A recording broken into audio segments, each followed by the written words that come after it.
Welcome to the third meeting in 2013 of the Finance Committee of the Scottish Parliament, and can I please remind all those present to turn off any Blackberries, mobile phones, tablets and other electronic devices.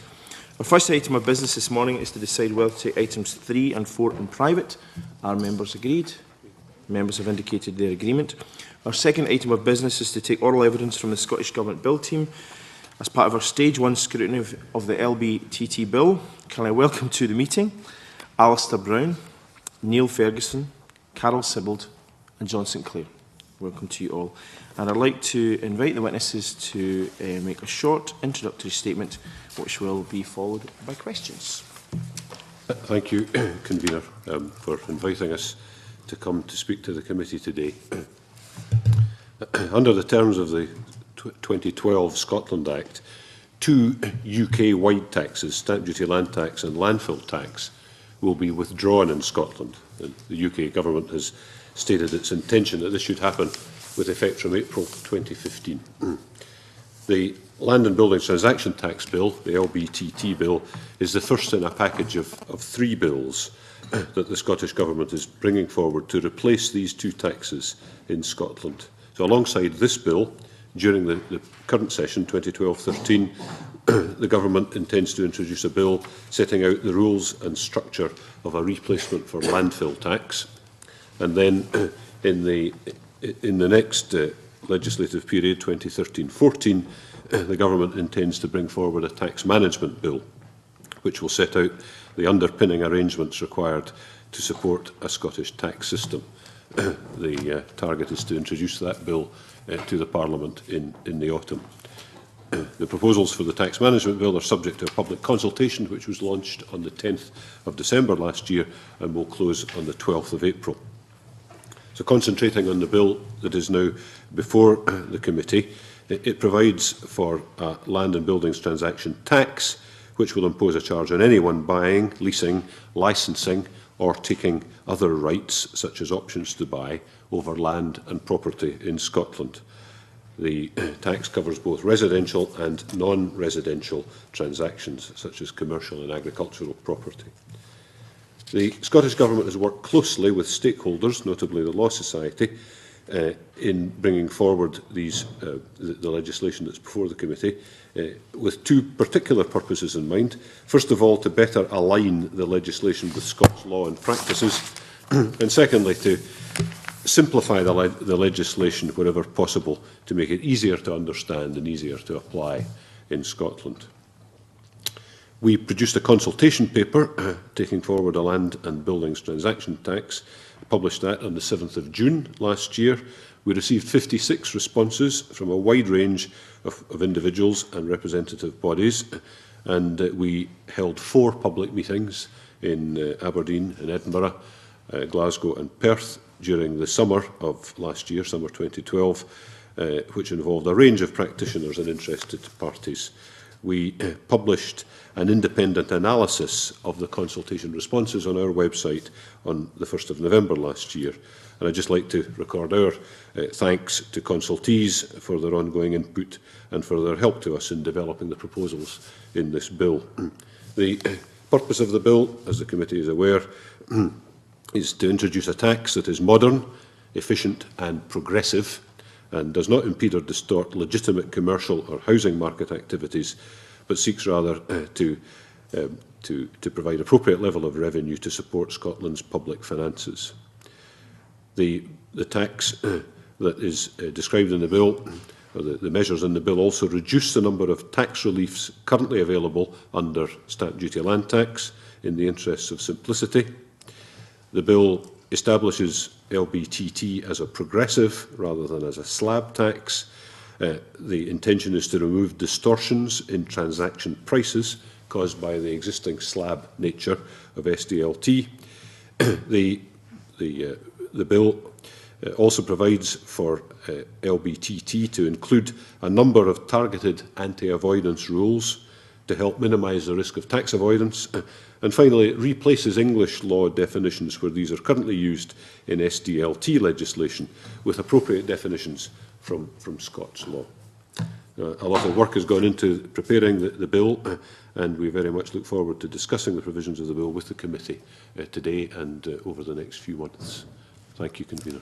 Thank you for that introduction, Mr Brown. And of course, colleagues will be invited to ask questions once I've asked a few introductory ones, just to kind of set the scene, I suppose. I don't think you'll be subject to 14 consecutive questions from Mike McMahon this week, as Barry White was last week, or 12 from Gavin Brown. But we shall see how things go. I am not intending to restrict colleagues in any way in terms of this issue. But first of all, you talked about the targeted anti-avoidance rules. I'm just wondering if you can outline some of those rules that you do plan to introduce for committee.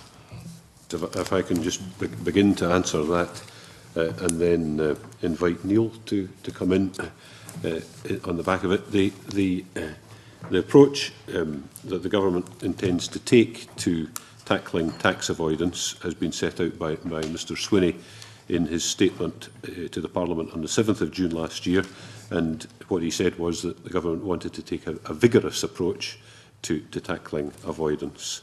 We've sought to reflect that approach in the drafting of the bill with several targeted anti-avoidance rules, and then in addition to that, as the committee will be aware, in the consultation on tax management, which I mentioned, having been issued at the beginning of December last year, there's a proposal to bring forward a general anti-avoidance rule, and we're consulting on that proposal now. But as regards the targeted anti-avoidance material in this bill, Neil, do you want to provide more information? And there are probably quite a few different examples of targeted anti-avoidance rules within the bill.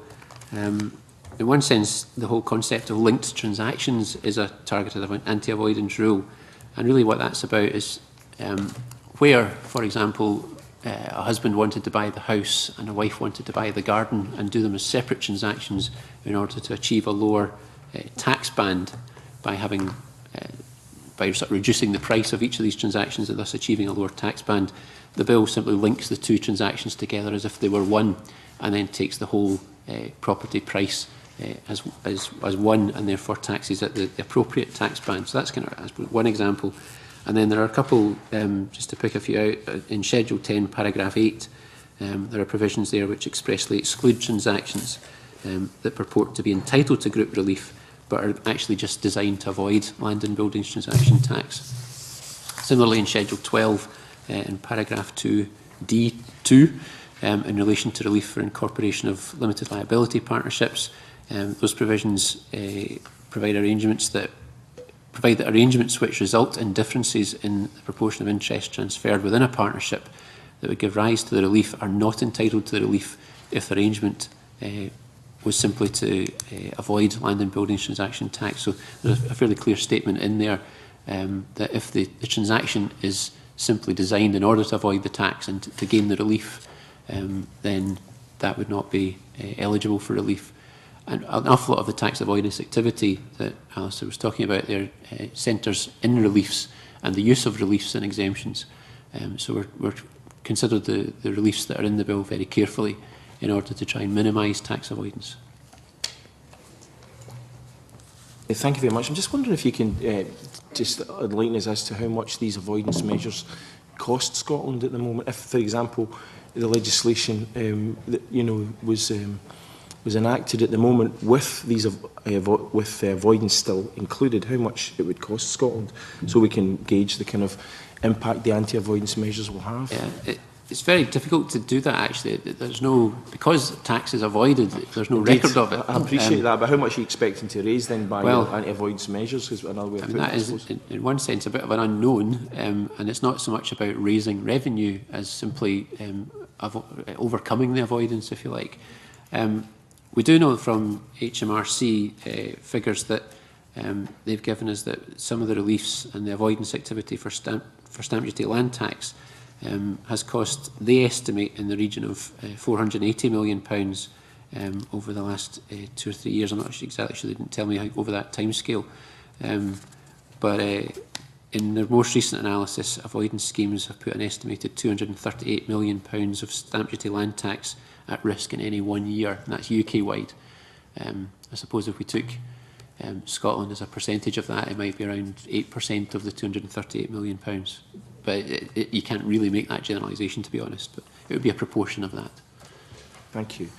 Now, in its excellent SPICE report, they talk about the areas covered by the LBTT legislation where consultation is ongoing, and Alistair touched on that briefly. These areas involve complex legal issues, have not yet been fully resolved because, as Alistair said, they need to align the legislation with Scots law and practices.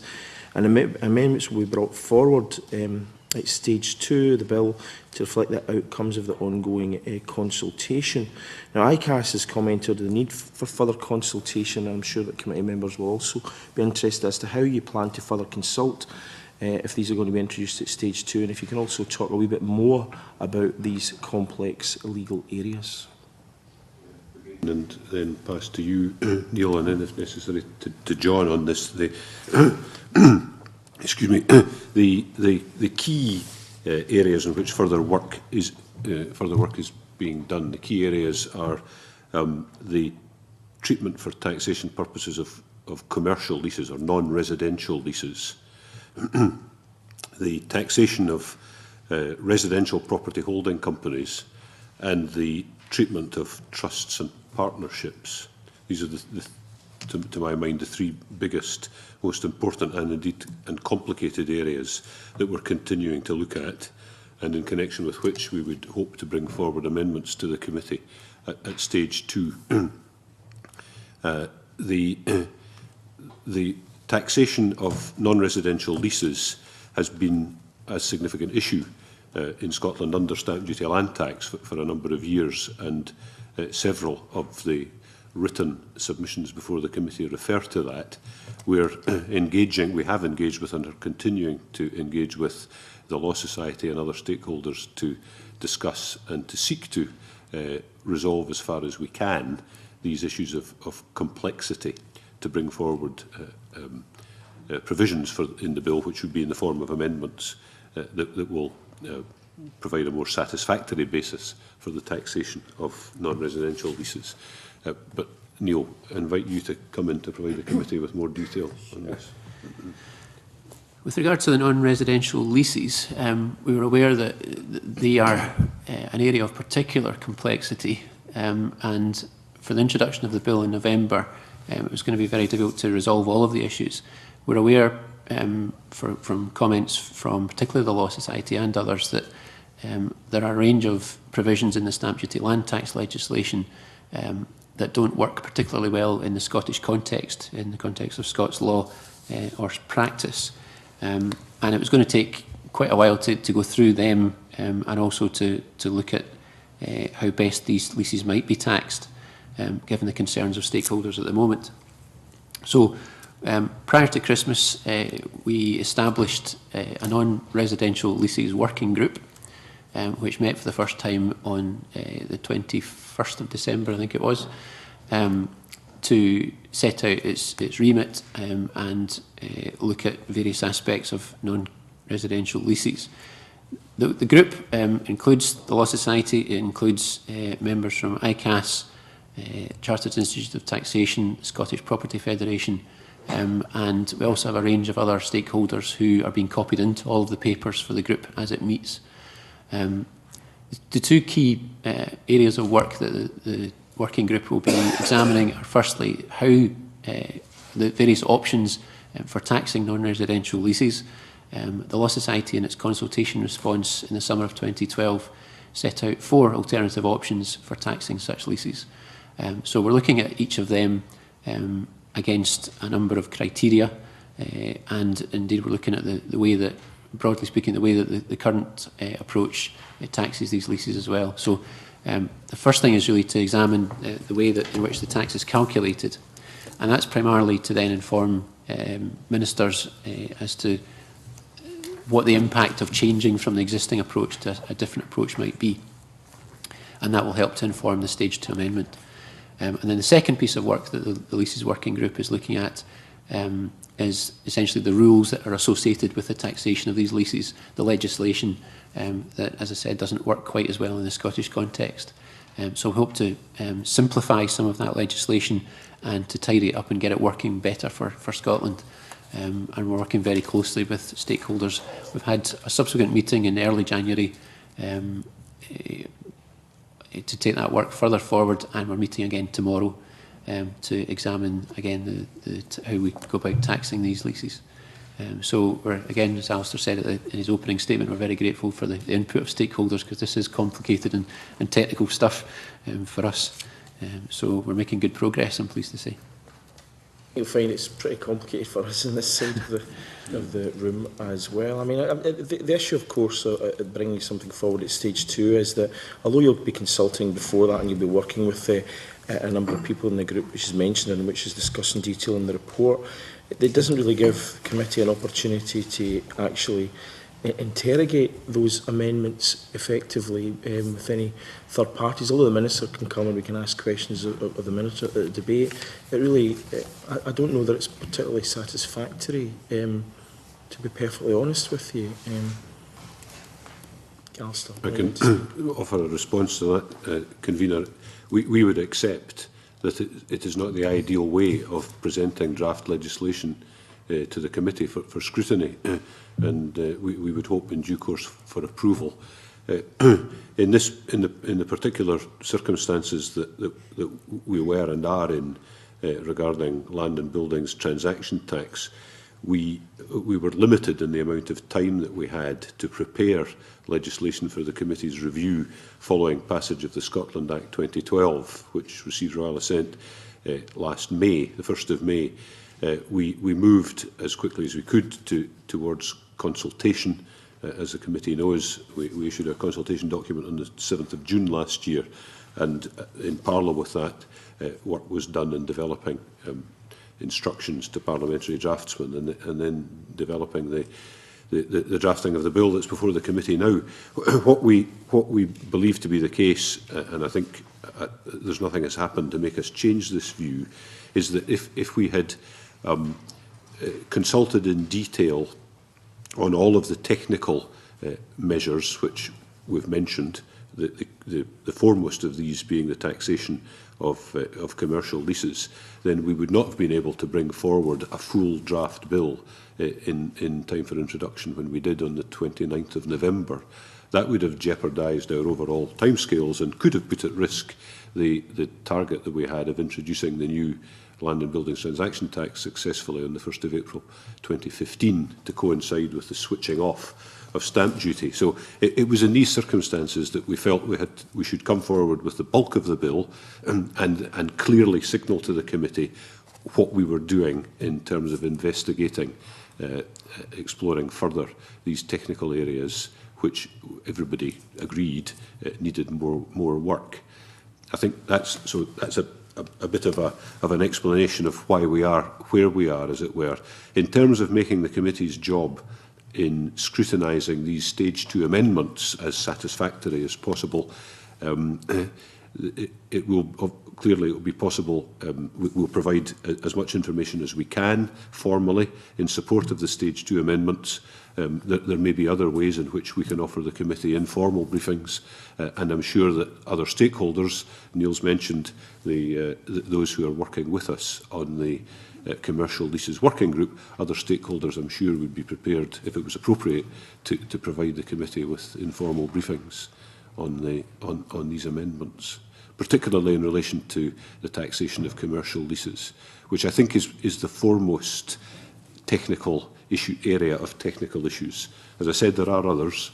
There is the treatment of partnerships and trusts, which is already in the bill, and what we're thinking that we'll do, what we're proposing to do, is to offer simplification of the provisions already in the bill on partnerships and trusts, because we think that further simplification is possible, but our proposals are not to substantially change the policy intent of the measures already in the bill on partnerships and trusts.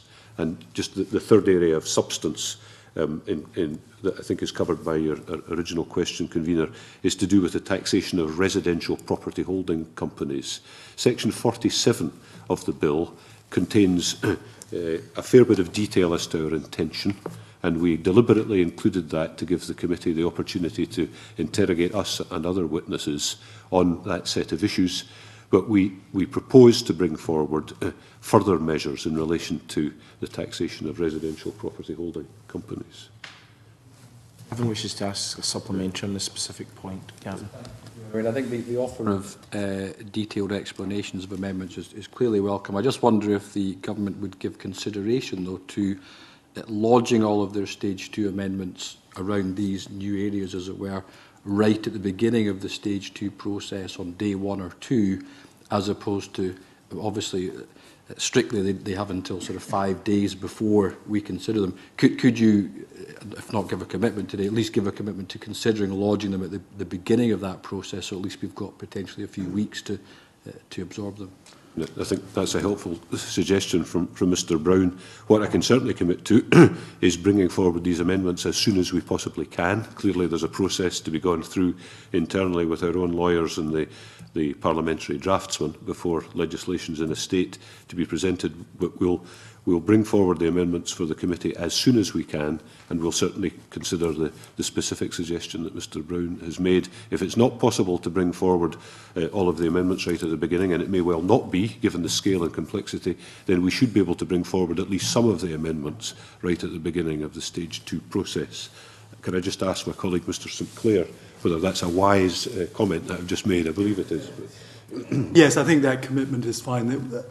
We would certainly try to meet your request to have the amendments lodged at the start of the Stage 2, but it may be possible that drafts are available before that in relation to some of the amendments, and we will share these with the committee.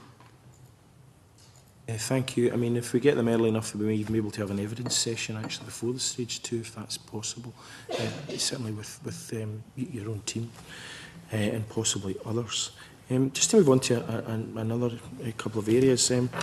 The bill proposes to extend the access to relief to local authorities purchasing land or property through a compulsory purchase order, and COSLA are very supportive of that, because they say this would undoubtedly make the additional powers due in April 2013 to bring long-term empty properties back into more attractive use for local government.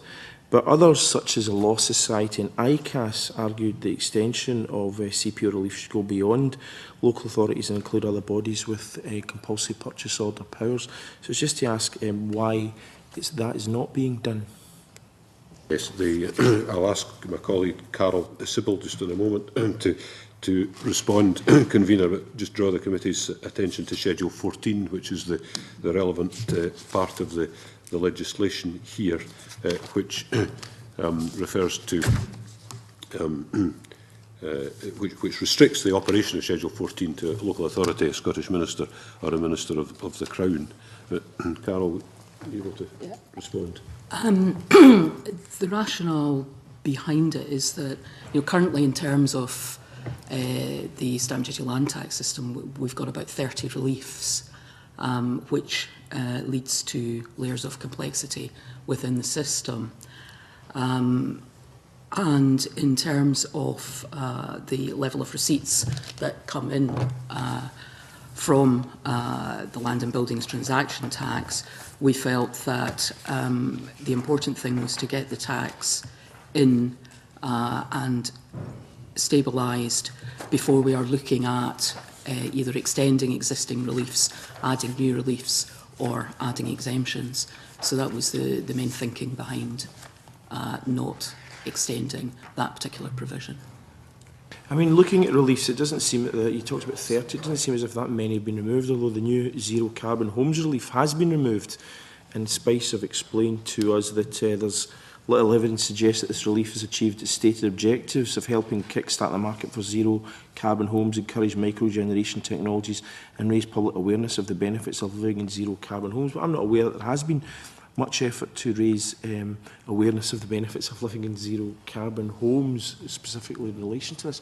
Is that a relief, for example, that perhaps could be reconsidered, for example? Because it does seem as we move forward and the issue of carbon reduction becomes, it remains increasingly important, then that's perhaps a relief some of us maybe wouldn't want to see removed. Just to begin a response to that, and then maybe to ask Neil to come in, convener. The zero carbon relief, as the committee is aware and as recorded in the memoranda, the supporting documentation accompanying the bill, it was clearly there. It is there. It was there for stamp duty land tax. It has actually been removed now. The UK government has removed that relief. But there is no record of the relief being applied for successfully in Scotland since it was introduced. So it was of no practical use. And we have therefore removed it from LBTT. It's not a relief proposed for LBTT. Clearly, as you say, the overall objective of reducing carbon emissions is very important to the Scottish Government, and a number of policy initiatives in place and in contemplation to help achieve that. But if I could just ask Neil to amplify what I've said. Sure. Essentially, the difficulty with the stamp duty land tax relief for zero carbon homes was that it was essentially defined very narrowly, and the eligibility criteria were very onerous. And as a result, over a period of a whole year, 3 transactions in the UK applied for this relief across the entire UK, and only 2 of them were successful, and none of them were in Scotland. So we felt that we certainly couldn't replicate the relief. It would become a nonsense relief, really, in that nobody would be eligible for it. And indeed, the UK government withdrew it, as Alistair said, on the 30th of September last year, and have not replaced it with any other similar type of relief. So at the moment, it no longer applies to stamp duty land tax as things stand. We have considered whether it be possible to introduce an alternative, perhaps a kind of low carbon type relief along the similar lines, but with less onerous criteria for eligibility. And we're finding that quite tricky. There are probably 2 options that immediately come to mind. One would be the whole issue of sustainability labelling, where new properties are assessed for sustainability in the round, and carbon emissions is one element of that. And each house that's built is then labelled bronze, silver, gold, or indeed platinum, if it's that good, for sustainability purposes. But that's a wider type of thing. And at the moment, a good way of doing it would be to apply where a house got a gold standard from its sustainability labelling. That might make it eligible for the tax relief. The difficulty that we've come across, though, is that the building standards are about to be upgraded, I guess is the right expression, to the point where the gold standard will become the norm for all new build houses, which would then mean that every new build house would then be eligible for the tax relief, which isn't really what the relief should be about. The relief, if it's available, should be about where the house has gone even further than the building, the sort of normal building standard. And that's part of the difficulty, is that this tax comes in 2015, and all the time building standards are being upgraded and amended. So that particular approach we don't think would be effective to introduce such a relief. And then the second approach that has been mooted in some of the written responses from stakeholders that the committee have received relates to the use of energy performance certificates, which already exist through home reports, and indeed the energy performance certificates are available for all types of property. The difficulty with that approach is that it's essentially energy performance certificates are based on an inspection of the property and a look at the construction of the property, and then data is fed into a computer model that then spills out an assessment of the energy rating for that property. But there are an awful lot of assumptions in that computer model. And in other words, the whole kind of regime of energy performance certificates was never intended to be used for tax purposes. It's fine as far as it goes in providing an assessment of the energy rating of the property, but probably not sufficiently robust for use for tax purposes.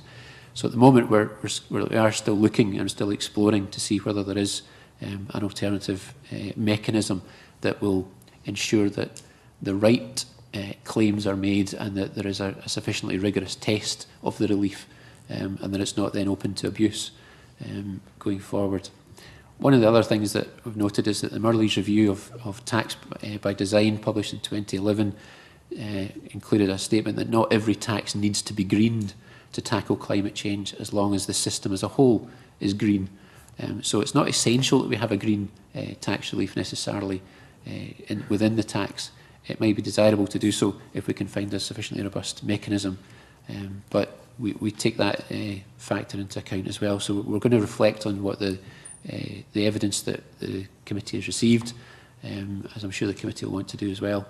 And we'll see how we get on with it. It's a tricky area, actually, though, to find a mechanism that works for this particular type of relief. Well, thank you for that very comprehensive answer. Now, colleagues are champing at the bit to come in and ask questions here, so I'm just going to ask one more, which is, I mean, the intention is that rates and the bands will be set annually as part of the budget process through a statutory instrument.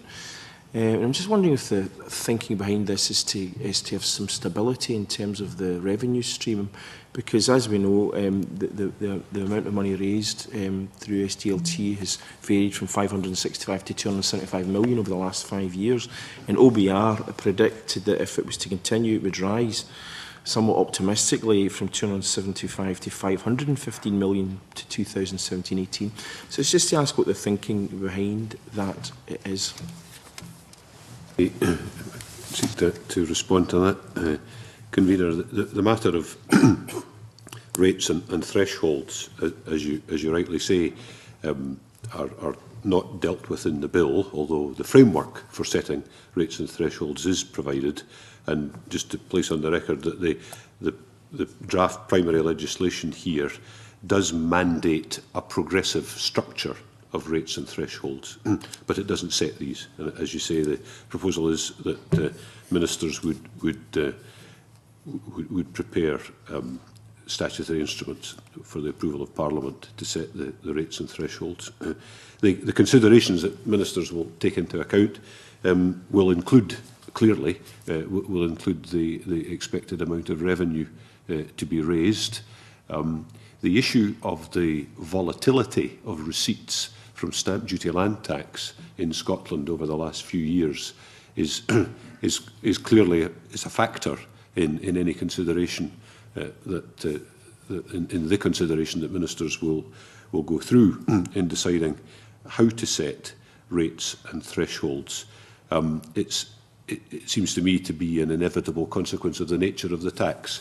It depends upon the level of activity and the level of prices in the domestic and non-residential, residential and non-residential property markets.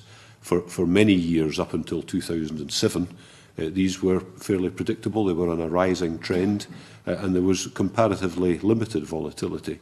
Since 2008, both prices and activity have been very volatile indeed.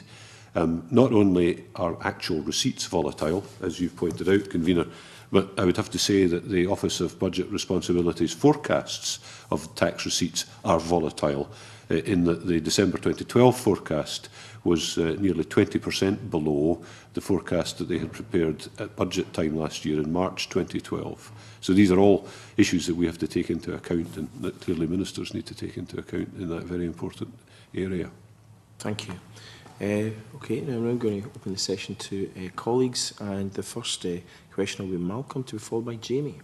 I was going to ask about reliefs and then about Registers of Scotland. And my first question has been preempted. I think that was a very comprehensive answer on zero carbon homes, so I won't repeat that one. But I think in general, we, and I think a lot of the submissions, the ones I've read, are quite sympathetic to your general objective around simplifying reliefs. But just a couple of other reliefs that there have been some concerns about their abolition. First of all, the subsale relief. I think we're going to hear from the Law Society later, so no doubt we can ask them, but they suggest a more targeted approach to the provision of subsale relief for commercial developments would be one way of sustaining investment in land and property while cutting down on avoidance.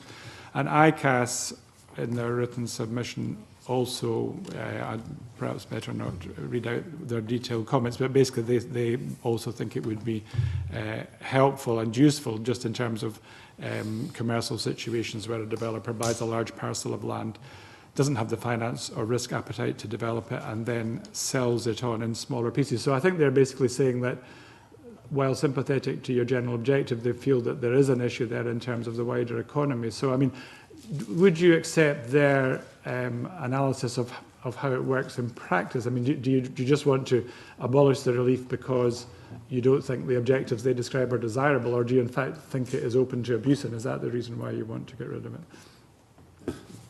To seek to respond to Mr Chisholm's question and comments, the first point to make is that we thought about this issue particularly hard in the lead up to introducing the draft legislation, and concluded that we should not replicate the subsale relief provisions in stamp duty land tax. The reasons for doing so were twofold. The first was that we weren't persuaded that the situation where a piece of land is essentially bought and sold twice on the same day, and we accept that happens for perfectly legitimate commercial reasons. The example cited by ICAS, in which you refer to, Mr Chisholm, is a perfectly commercially legitimate transaction. But we were not wholly persuaded, we weren't persuaded that there was an obvious case for relieving one of these sets of transactions from tax. What happens, as I understand it in practice, is that one party will purchase a large piece of land from a seller and will split that up and sell some of it on. He may well make a profit on that deal, and then he retains some of the land for his own use or to develop commercially or to develop residential property. And we weren't persuaded that that was a situation where the onward sale, or rather the first purchase, the purchase of the block of land, should be exempt from the transaction tax.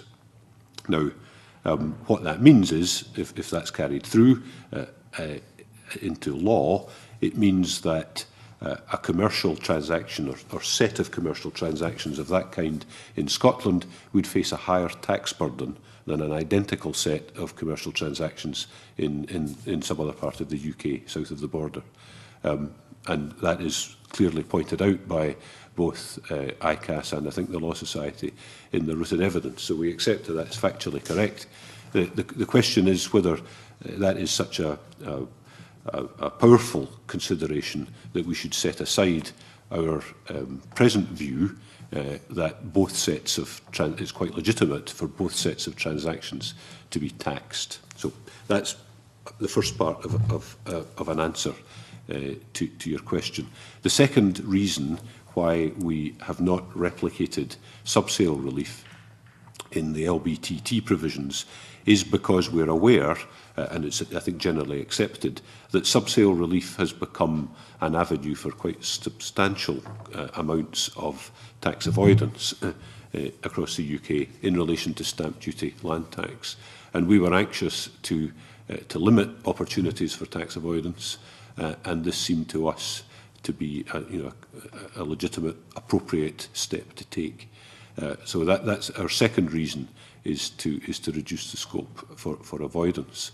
I should say that we're clearly reading very carefully the written submissions that are coming to the committee, and we'll ensure that Mr Swinney is aware of the arguments being put, and clearly Mr Swinney too will hear the views of the committee itself on this important area. I can see the arguments in both directions, and I hope by what I've said I've spelled out reasonably clearly for the committee why the government is taking the position that it is on subsale relief. And that's very helpful. I'm sure we'll pursue that further, perhaps with the Law Society later. The other one I wanted to raise with you, again, it was raised by both of not just the Law Society, but also the Chartered Institute of Taxation, whom we're also going to hear from quite soon, was the issue of charity relief. And they were both concerned about the way in which certain UK charities would not be able to gain that. And in fact, the Chartered Institute of Taxation went as far as to say it was a clear breach of EU law. So I just wonder whether, in fact, you gave thought to that as well, or whether it was an easy decision for you to make to exempt certain UK charities. Yeah. I'll begin an answer to that, to Mr Chisholm's question, Convener, and then invite John St Clair to comment on the legal aspects of this. We don't agree with the comment that our proposals are contrary to EU provisions. Just to explain them very briefly, in layman's terms, there are quite valuable reliefs from LBTT available to charities. Basically, a charity doesn't pay LBTT if it purchases a property that is above the threshold. So that's an important relief. We need to make sure that it is claimed only by bona fide charities. We have in Scotland legislation, the 2005 Charities Act, and we have an organisation, the Office of the Scottish Charities Regulator, which exists, the law and the institution exist to make sure that high standards are applied, appropriate standards are applied to the regulation of charities in Scotland. And it seemed to us to be appropriate in policy terms to limit the availability of charities relief under LBTT to charities that were registered with the OSCR. We have made inquiries of OSCR, obviously, before coming forward with the proposition that's before the committee, and we and they are content that would operate satisfactorily in practice. We've also satisfied ourselves that a charity based outside Scotland, elsewhere in the UK, elsewhere in Europe, or indeed elsewhere in the world, could, if it chose, if it wished to avail itself of charitable relief in Scotland from LBTT, it could arrange to register with some work, but not of an onerous kind, and without payment of a fee. So it is possible for charities based outside Scotland to register themselves. Could I just ask John to comment on this issue? There's very little I can add, but it may help just to run through how we've got to the present situation, that when stamp duty land tax was first introduced, it was confined to UK companies, but under pressure from Brussels and developing jurisprudence, it was thought that this discriminated against European companies, charities in the member states of the EC. So in 1910, to avoid discriminating against... 2010. Sorry, 2010. 2010. To avoid discriminating against EC charities, the Finance Act extended the relief to EC charities and, in fact, Norway and Iceland. And that's the current position with stamp duty land tax.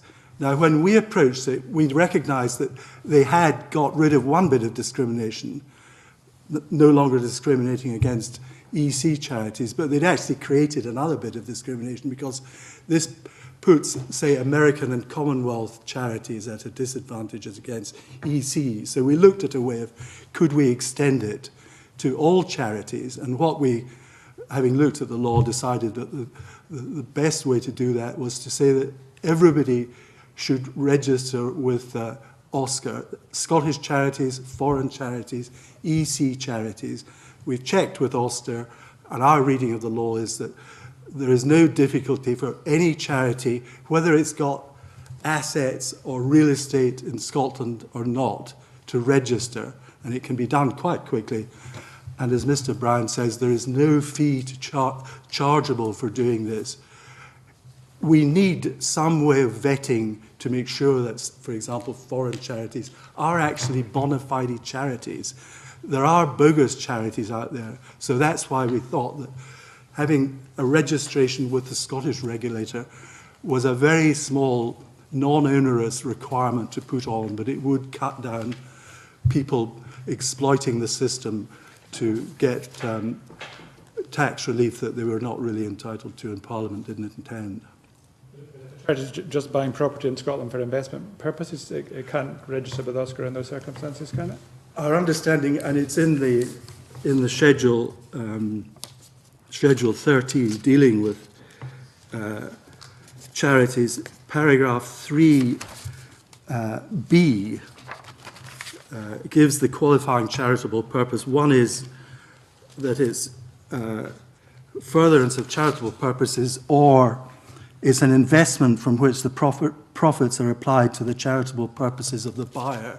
So we read that as entitling a charity to buy real estate for investment purposes in Scotland.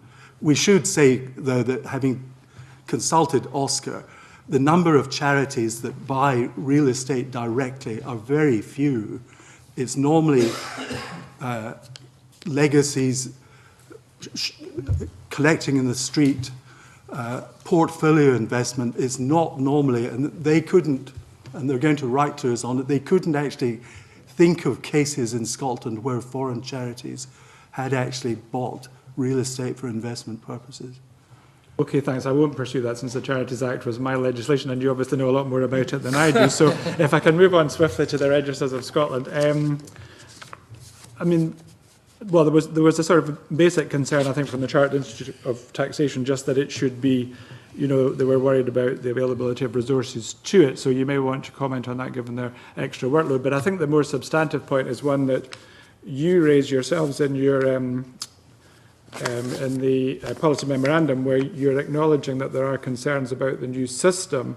You refer to that in section 33 of the policy memorandum. The Scottish Government is aware of some stakeholders' concern, etc.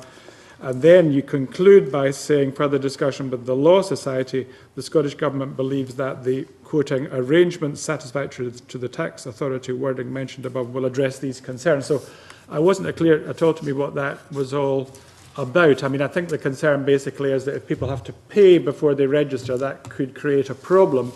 Although my understanding is even under the current system, you have to submit a return to the revenue before you register. So I just found that all a little bit confusing. But you seem to be acknowledging some concerns. So if you could clarify that issue, that would be very useful, because I think the whole role of the registers in this is quite an interesting and significant change. Could perhaps, picking up Mr Chisholm's point on resources, first of all, as you say, the Chartered Institute of Taxation in its written submission has flagged up the importance of Revenue Scotland being adequately resourced, and they're not the only party that has given evidence to that effect. I think I would agree with that, and the government's intention clearly would be to adequately resource the activities of Revenue Scotland so that it can provide a fully satisfactory service to Scottish taxpayers once it's up and running, and respectfully suggest to the committee that there's an opportunity when it takes evidence from Eleanor Emberson, my colleague Eleanor Emberson, the head of Revenue Scotland, in February, and also from Sheena Adams, the keeper of the registers, who leads Registers of Scotland. There would be an opportunity, if you wish to probe further, on resourcing. It's something that is very important and to which we are giving a lot of thought. You then raised the issue of systems and referred particularly to paragraph 33 of the policy memorandum. And if I could just split that into two halves, to say something about systems in general, and then to ask Neil Ferguson to comment on the issue of payment systems, which paragraph 33 is in a little section that deals with payment, if that's all right, Neil. On systems in general, we are very aware that tax administration will either live or die by the quality of the information technology systems that support tax administration. That is the responsibility for coordinating and managing and driving forward the development of systems to support the devolved taxes lies with Revenue Scotland. So Eleanor Emberson has a very clear view of that. The individual systems will be developed within Registers of Scotland and in connection with the landfill tax within the Scottish Environment Protection Agency.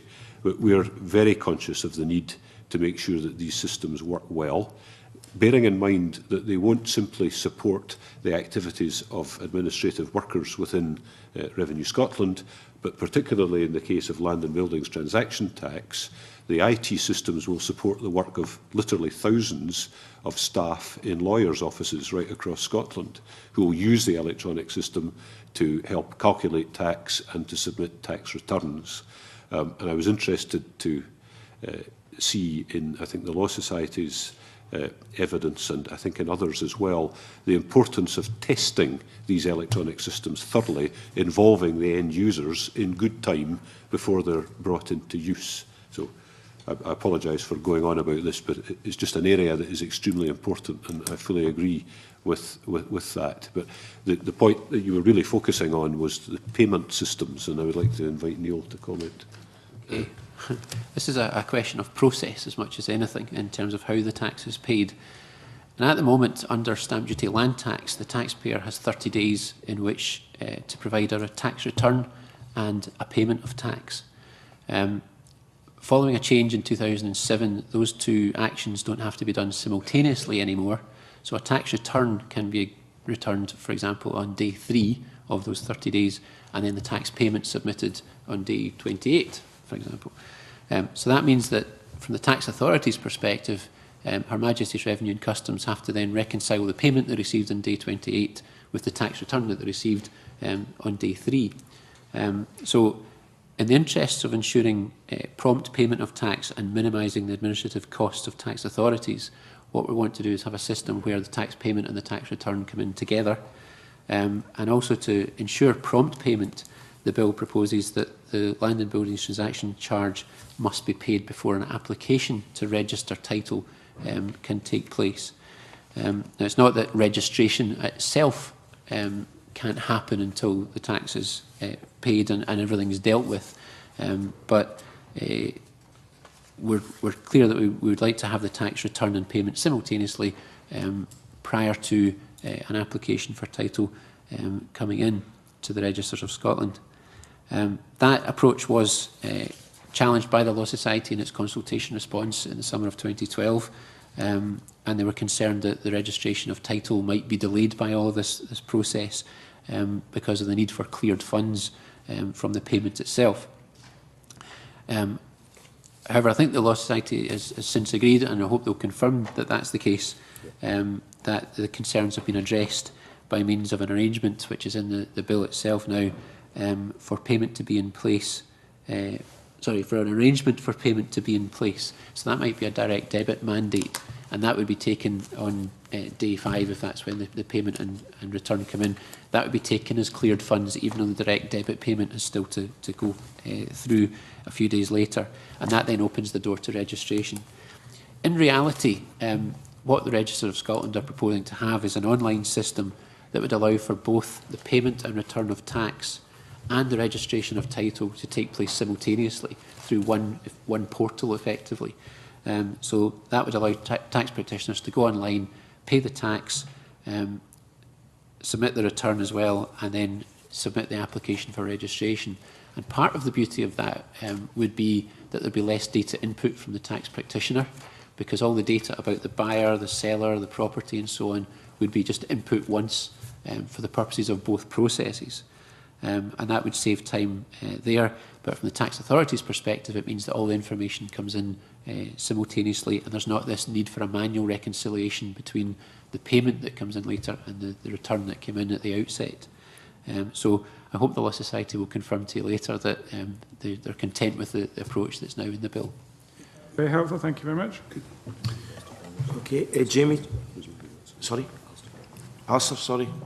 Excuse me, Convener. It was just to confirm what Neil has been saying. That the Law Society's helpful written evidence to the committee just in the last week or two records at paragraphs 29 and 30 that they welcome the proposal that Mr Chisholm described, and they say that there have been concerns about payment, but that they believe these have been resolved. But I think I'm quoting accurately the Law Society's views, but they will be able to confirm to the committee themselves, obviously. Jamie, to be followed by John. Thank you. Can we want to return to the issue of avoidance and pick up on your own line of questioning and the answers from Mr Ferguson, in terms of, because Mr Ferguson was able to confirm that they can't quantify the scale of taxation lost through avoidance, has there been any attempt to assess the number of instances in each of the areas you're tightening up the rules, the number of instances where someone has avoided or an organisation has avoided paying tax?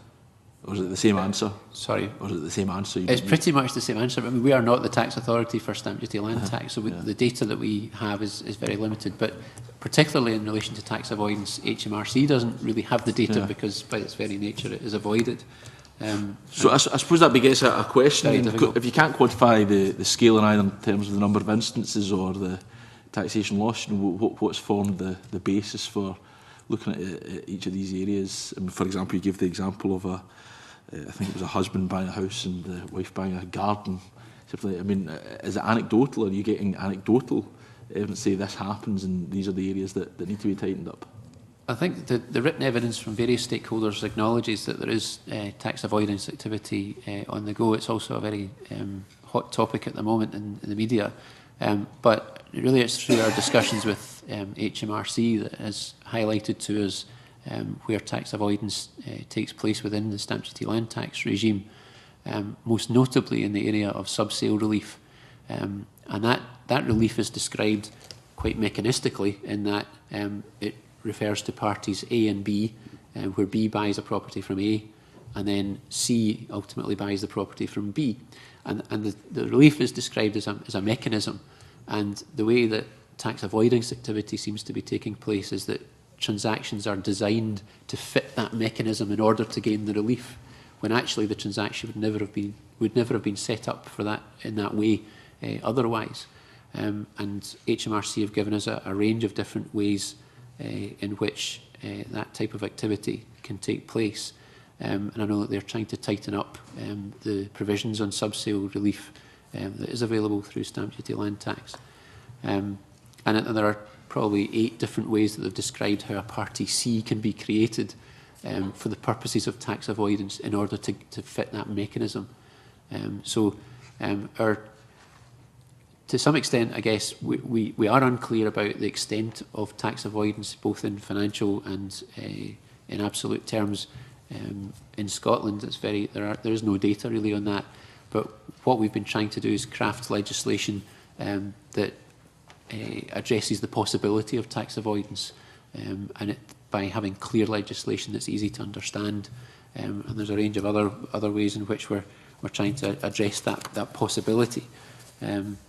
The whole move to progressive rates, for example, is one quite big area, I guess, where at the moment, because stamp duty land tax works on a slab nature, the big difficulty with that is particularly around the thresholds when you get to the £250,000 mark, for example. A property worth £249,000 would be taxed at 1% on the whole purchase price, which would be about £2,500 worth of tax. But as soon as you go above the £250,000 threshold, you're into the 3% tax band, and the house would then be charged at 3%. So it would be £7,500, which is an enormous step jump, hence the slab nature, as it's described, of stamp duty land tax. By moving to a more progressive tax structure, then we take away that slab nature where there's a sort of cliff face at the threshold. And so the incentive to then reduce the property price down to a figure just below the threshold is largely removed. So instead of seeing huge spikes of transactions at just below the threshold, we should start to see a much more even distribution of sales.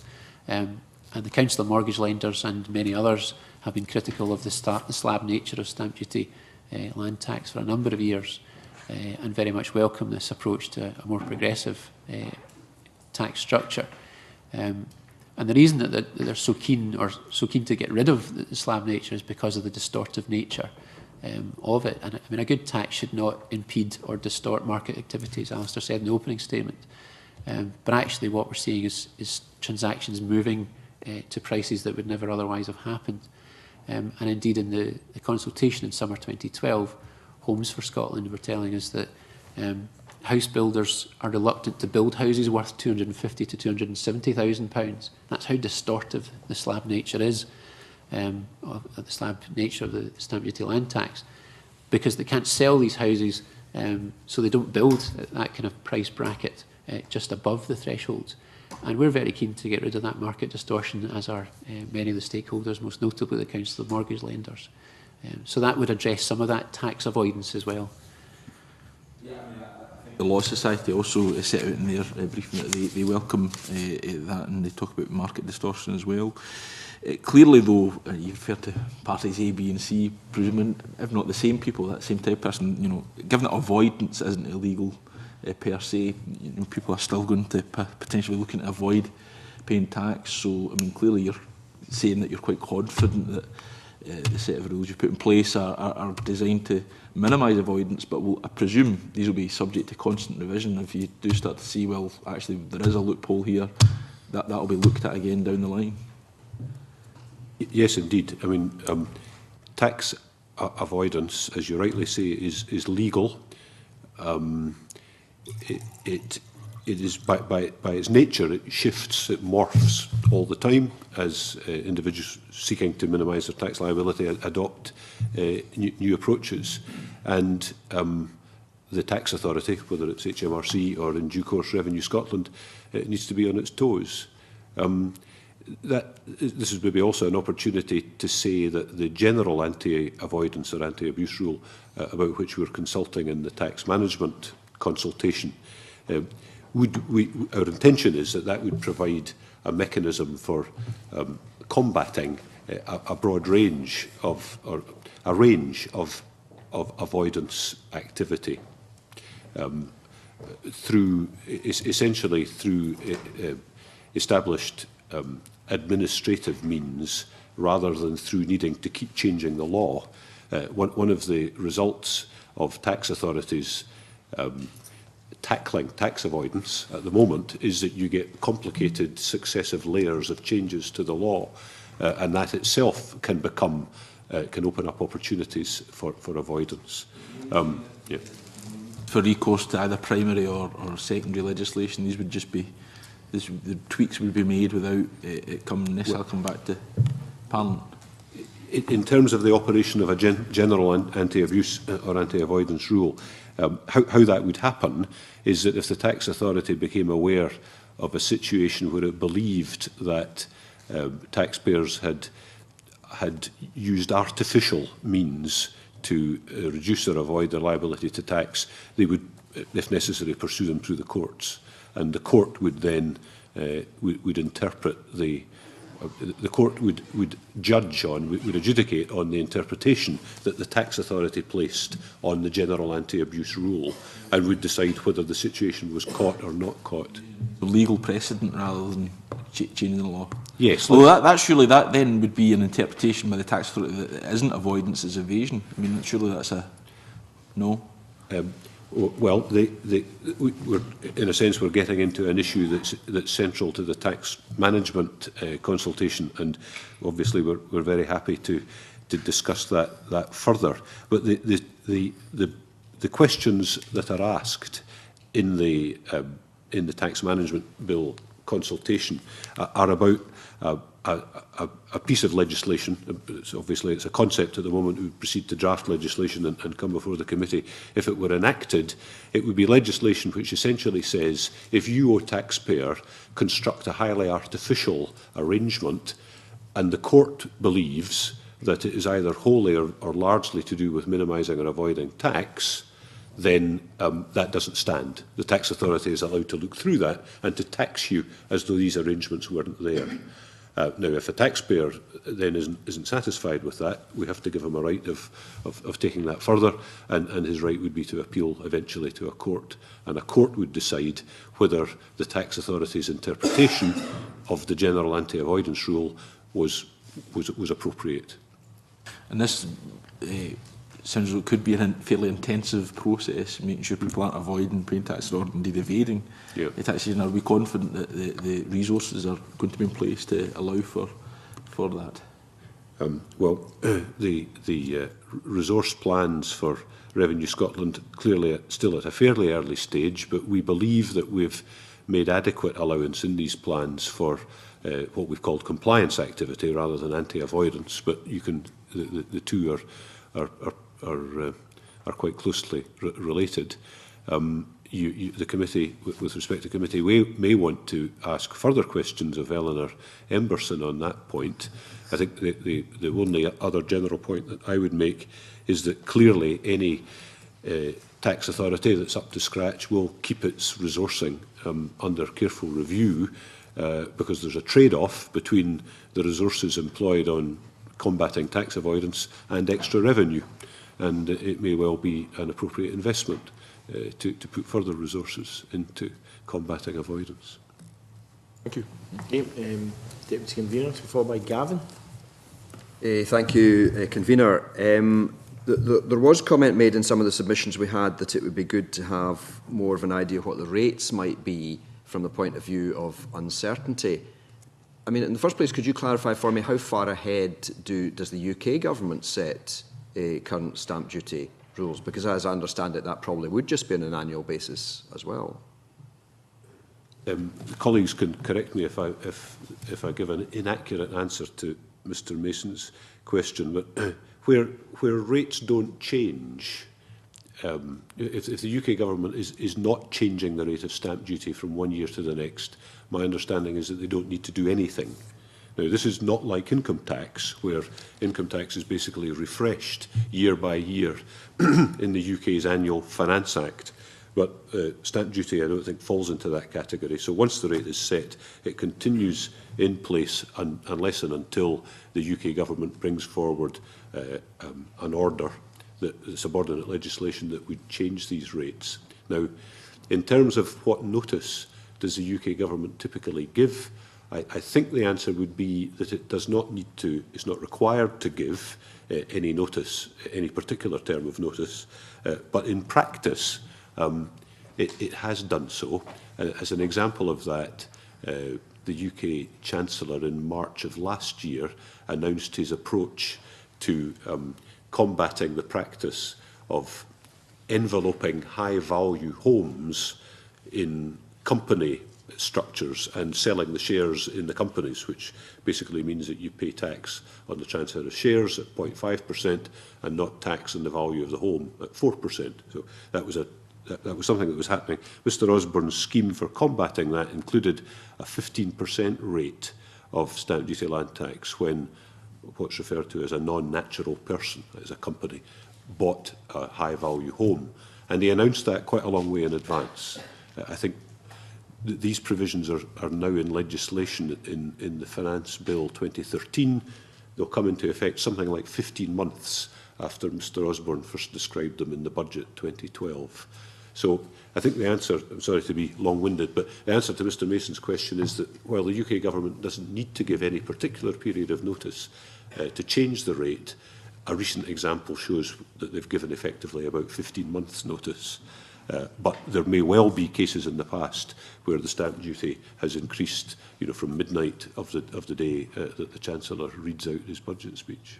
Well, that's helpful. I mean, it kind of confirms my view that there's no more certainty in the UK than there would be with Scotland doing it.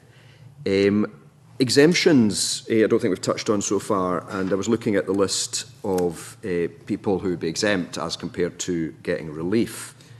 And I was just wondering, maybe you could comment a little bit about that. I mean, for example, property transactions where no money or other contribution that has a monetary value changes hands, land or property which is transferred under succession law when the previous owner dies, and acquisitions by the Crown.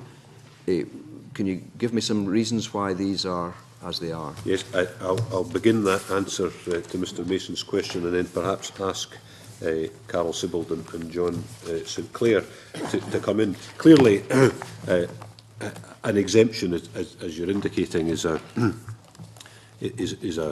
right not to pay the tax at all, rather than to have to claim a relief, and then the tax authority makes a judgment on whether that claim is valid, and if it is, then either some or all of the tax due may be relieved. The exemptions in general are carried forward from the stamp duty land tax regime with some adjustments. Carol, is that That's appropriate to ask you to elaborate? Comment further. I don't have a great deal to add to that. As Mr Brown said, they are carried forward. from the existing stamp duty land tax legislation. When we issued our consultation document in June last year, we said that we were proposing to maintain the exemptions, and I think about 80% of consultees who responded were content with that. Some comments were made that it would be helpful to have the same Scotland and England. People were familiar with the situation, and others felt that if you added in any additional exemptions, that may have unintended consequences. So that was our thinking behind the taking the course of action. Well, I mean, I do understand that. However, I mean, we are at the start of a new tax, so it seems to me we do need to look at it quite seriously. Because, I mean, especially the one about a transfer under succession law. I mean, effectively that means that if somebody, an ordinary person, works really, really hard and buys a big house, stamp duty has to be paid. But if somebody comes from a very rich family whose parents have a big house, they get it without paying stamp duty. And there's a certain, seems to me, unfairness in there. I think what Mr Mason describes is accurate, that where a home is sold and the value is distributed, or where the home itself is passed from one party, in the estate of someone who's died to their heir, then no stamp duty is payable at the moment, and under the proposals before the committee, no LBTT would be payable. But can I just check with John whether I'm right in saying that if a house that's part of an estate is sold and the proceeds are distributed, it is of course the purchaser that is liable to pay LBTT, so they would indeed pay LBTT, but the amount available to the estate is not reduced by a payment of LBTT. So the exemption applies to somebody who is inheriting a whole house, as you say, Mr Mason, and your description is accurate. And I mean, the Crown, is it just that the Crown never pays tax? Is that the logic? The logic is that the Crown is the tax gathering authority, and it would be gathering money from itself. That's the classical idea. The king doesn't take money to pay himself. But the other exemptions are largely involuntary, like break-up of marriages. The one that's not really analogous to that is the one that you've identified as gifts, and it's sort of the extension of gifts inheritance, which are exempt, and the government hasn't decided to go down this route of bringing these into the tax base, but you rightly say that there is no reason in principle why gifts couldn't be brought into the tax base. Okay. I mean, I just wonder if the logic with the Crown, that now that we've got separate tax jurisdictions in Scotland, I mean, it does in practice make a difference, because it is money that would be available to the Scottish taxpayer. By the Crown, I mean the Scottish government and its I see, right, okay, so we're not specifically meaning... Not the royal family, right. no. Okay, fair enough. I mean, the other area I wanted to touch on was the question of HMRC. I mean, it does seem they always win no matter what happens, because apparently when they stop doing stamp duty, there's going to be a cost, so we pay for that. And if they start doing something else, there's a cost, and we pay for that as well. I accept that that may not be part of the bill, but I just find it a slightly strange arrangement. Why would there be costs when we stop stamp duty? The HMRC haven't yet provided us with an estimate of the costs associated with stopping stamp duty, and we're pressing them to do so. They don't expect that the sum would be large, but costs will arise, for example, through as a result of modifying HMRC's computer systems to ensure that if, for example, a taxpayer mistakenly attempts to pay stamp duty land tax in Scotland after April 2015, HMRC systems would reject that and not allow it to happen. That would require some kind of modification to an IT system, which may have or would have a cost. There may be other elements of cost arising for HMRC in winding down and ceasing their stamp duty operation, stamp duty land tax operation in Scotland. and they've promised to send us the bills. Okay. John, before John comes in, Jamie wants a brief supplementary on that. It's just a very brief supplement. Something occurs to me in terms of this definition of the Crown. I mean, essentially what I think Mr St Clair is saying, this is it's analogous with it's the Scottish Government, is that correct? Given that the Scottish Government is now a legal term by virtue of the Scotland Act, why don't we use the term the Scottish Government? We are allowed to use the term the Scottish Government, but the Crown covers more than the Scottish Government. Well, that's why I asked the question then. So it isn't analogous with the Scottish Government, so what else does it cover? It would cover other ministers of the Crown operating in Scotland. Okay, so it's the Scottish Government and the UK Government, and it extends no further Essentially, than that? yes. Essentially, but no further than that? Yes. It doesn't extend for that. Okay, that's helpful. John? Okay, well, my final point actually was to do with, still with HMRC, but on the question of certainty, because the point's made that there should be clear guidance about all taxes, and specifically about this one. That's maybe something we can take up too with Revenue Scotland in due course. But I think the suggestion was made, and was made correctly, that some tax authorities, and specifically HMRC, don't just interpret the law, they try and push the law forward. And would there be that ethos in Revenue Scotland, or would Revenue Scotland be stricter about sticking to the law?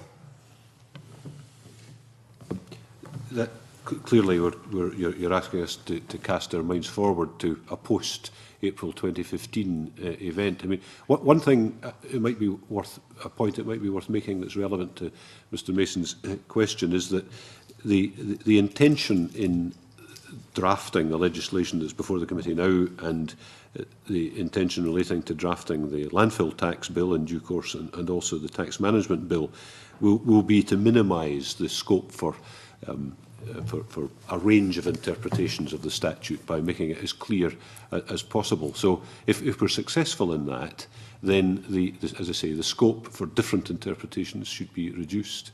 I think beyond that, I would respectfully suggest that that's a question that could be put to Ms Emberson when she gives evidence in February, and we'll make sure she's aware of your question. Mr Mason. Cheers. Okay, Gavin, to be followed by Michael. I want to return to the question of subsale relief. In response to, I think it was Mr Chisholm's question, I think you gave a pretty comprehensive answer as to why you didn't replicate the existing provisions with stamp duty land tax. And I have to say, even those who want to see some subsale relief in their submissions broadly agree. I mean, certainly nobody was saying it should be replicated. But the point, I think, made by a number of organisations is that it could be done in a very targeted way, so that those which are thought to be genuine, if I use that word loosely, transactions would still benefit from it, whereas those that were purely set up for tax avoidance don't. What consideration has the government given to having subsale relief in a more targeted way, as suggested? The government has given some consideration to the whole issue of subsale relief, as I described earlier. Our position is that we are not persuaded that the genuine commercial transactions of the kind that Mr Brown alludes to should not be taxed. Now, in addition to that, as I explained in responding to Mr Chisholm, we were concerned about the scope for tax avoidance. But without wanting to go any further than the Minister's position, I think I would say that we are reading, and will continue to read very carefully, the written submissions from witnesses, and also pay very careful attention to the committee's comments on this issue. But my understanding is that it would be perfectly normal commercial practice for a developer, for example, to buy a large parcel of land, more than he needs, from a seller, and then to sell on part of that parcel to one or more other developers. In the process, he might very well make a profit. And that's an example of the kind of thinking that we went through internally in persuading ourselves that it wasn't obvious why the stamp duty shouldn't be paid on both levels of transaction.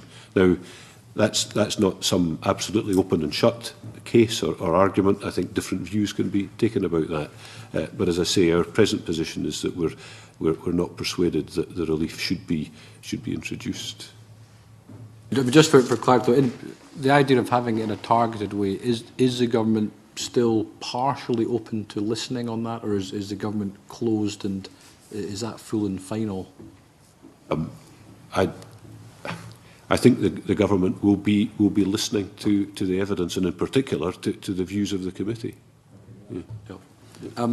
You've had a couple of questions about the rates for LBTT, and I think, again, you've explained clearly why the rates aren't part of this bill. There are issues of volatility, there are issues of trying to get clarity on exactly what is likely to be collected and so on. So I understand all of that. Does the government have a view at this stage at which point it will provide some clarity on rates and the number of different rates that will be there and thresholds and so on? Is there a sort of plan at the moment for when you will announce that? What I can bring forward for the committee, I think, is the observation that Mr. Swinney has said, because this is obviously a matter for Mr. Swinney, but what Mr. Swinney has said is that he would expect to bring forward proposals, the government's proposals on rates and thresholds at the time of the relevant draft budget. Now, the relevant draft budget would be the draft budget for 2015-16, which would be brought to the Finance Committee in draft in September 2014. So his public position, his stated position at the moment is that that's when he would bring forward proposals. It's also an issue with respect that the committee may want to ask questions about when they take evidence from the Cabinet Secretary at the end of February. It's helpful, thank you. You've had a couple of questions about reliefs over the course of the morning. In terms of the value of those reliefs, the figures that I saw, and these were presented by the Scottish Parliament Information Centre, so I don't know if you would have that document in front of you, but for 2011-12, the value of reliefs was estimated. They got their figures from HMRC, but the value of reliefs was estimated to be about 114, just over 114 million for non-residential and mixed, and about 17 million pounds for residential. Now, I think you've had credit from a number of organisations for reducing the release, for trying to simplify things. But in terms of the sort of financial value of the reliefs that you're now going to propose, do you think that's financially neutral? Is it a tidying up exercise, or do you think the value of reliefs will probably reduce as well? I could answer that question in two halves. The first point as to the value of reliefs quoted accurately, I'm sure, in the SPICE document.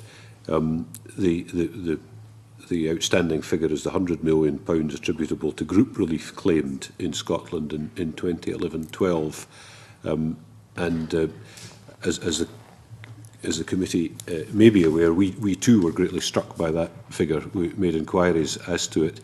HMRC have told us, I'm sure rightly, that it's not possible for them to give us a detailed breakdown of that, because they would then risk breaching taxpayer confidentiality, which rightly they take very seriously. Our observation, or our thought about that, is that it must relate to either one or a very, very small number of large commercial transactions involving a restructuring of property within a corporate group, which is what group relief is restricted to, and that the corporation undertaking the restructuring has applied for and successfully obtained group relief. Now, £100 million of relief on a tax which is charged at 4% indicates a very, very high capital value, assumed selling price in the property. So it's been a very, very major restructuring, or one or two very, very major restructurings. The The second part, and really the burden, in response to the burden of your question, what do we expect the revenue consequences to be of the tidying up of reliefs in LBTT as compared with stamp duty land tax? I think I would have to say that we haven't been able to prepare very accurate estimates of that. But the reason for that is in the nature of the tax, which is that it's a tax on discrete transactions, and we can't really forecast either the number or value of transactions accurately in advance. My assumption or my estimate would be that the variation in LBTT revenues as a result of the change in reliefs from SDLT to LBTT will not be material in the context of a tax that ought to be yielding about £300 million a year. Maybe it's worth adding a point that was raised by the committee before, that there isn't a direct link between the level of reliefs claimed and revenue foregone. The wild card is the one you identified, group relief. A lot of the transactions where group relief is claimed would not take place but for the group relief, like shoveling stuff around a corporation. So that big spike didn't mean that the revenue lost a lot of money. The restructuring would probably not have taken place without the relief. Yeah, just to pick up on John's point, if I may, there are other reliefs like the alternative finance property and alternative finance investment bonds. That's more about ensuring parity with conventional financial products, because under the alternative finance property reliefs, because of the way the mortgage product is structured, they would be subject to a number of stamp duty land tax charges, and all we're doing by providing the relief is putting them on a level playing field with anyone who was, say, buying a house with a conventional mortgage, where they would just pay the tax once. So, as John said, it's not a case of just saying that amount of relief and add that onto the revenue. That doesn't quite work like that. So, just finally, if I may, are there big differences between group relief currently under SDLT and what is proposed under LBTT, or does that one remain? More or less the same. Yeah, okay. And that was a policy decision. And actually, probably the top 5 reliefs in terms of monetary value for stamp duty land tax are broadly replicated within land and building transaction tax. So I think to answer your initial question, which was about how we expect reliefs or the value of reliefs to be going forward, I think as Alistair said, they're likely to be roughly on a par. We're not anticipating a great change. The only sort of difference to that would be around the whole issue of subsales, but subsales are not classed as a relief by HMRC at the moment, and therefore they have no data on how much revenue is forgone through subsale relief, even though it's not a relief, because that data is not collected. Therefore it's not in the overall totals for stamp duty land tax at the moment. So that wouldn't make any material difference either to the overall figures. Michael's before by Jean. Mr Ferguson, in his earlier comments, said that there had been good communication and a lot of issues that had arisen had started to be worked through with all the stakeholders. And Mr Brown, in response to one of the questions earlier, said that a specific issue raised by the Law Society had actually been worked through and that there had been a satisfactory outcome of that. The Chartered Institute of Taxation, the Law Society and ICAS all raised concerns about the transitional arrangements in relation to not making the same mistakes as in 2003. Just for clarity, can you tell us whether they are being worked through and whether the same sort of outcomes are being achieved by the discussions with stakeholders? Yes, I think I can give Mr McMahon some reassurance on that. The responsibility for transitional arrangements lies with the UK Government.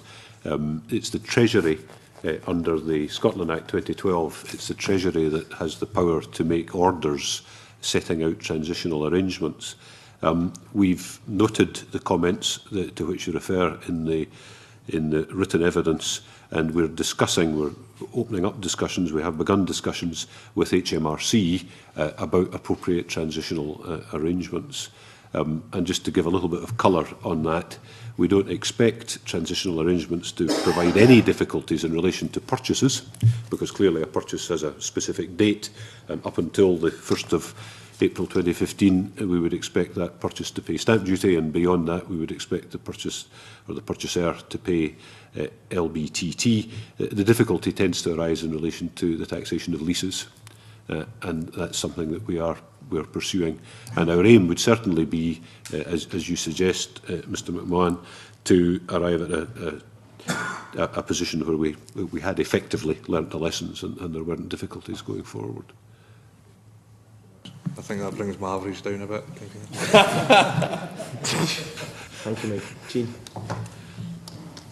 Thank you, Convener. I just had a small, obviously haven't learned how to communicate, a small supplementary question, so I have to take you back to John Mason's issue about exemptions and the inheritance of property, which I think was talking about residential, but the stamp duty or the SDLT wouldn't be payable on that. But what about commercial property in the same circumstances?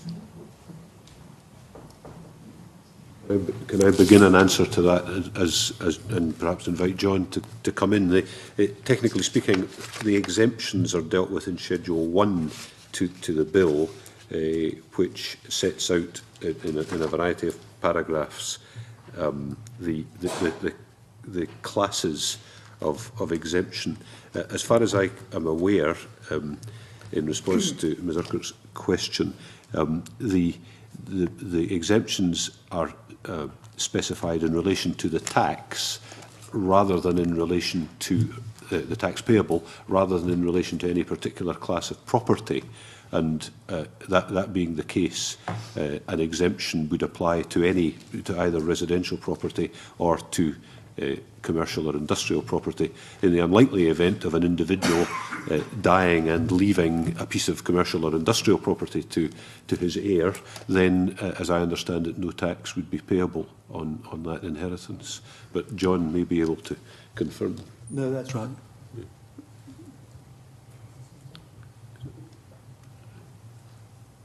Okay, thank you very much to colleagues for those questions. I'd like to thank the Bill team for their very detailed responses, and we have another session about to start in a few minutes, so I'd like to call a 5-minute natural break for colleagues to allow a changeover of witnesses.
The meeting. The committee will now hold its second oral evidence session on the bill. And can I welcome to the meeting Ian Dorn and Isabel Deverno of the Law Society of Scotland, and Stephen Colcleugh and Carol James of the Chartered Institute of Taxation. And it's not that I can't pronounce your names, it's just that with my having broken my glasses, I'm having difficulty actually reading the convener's briefing.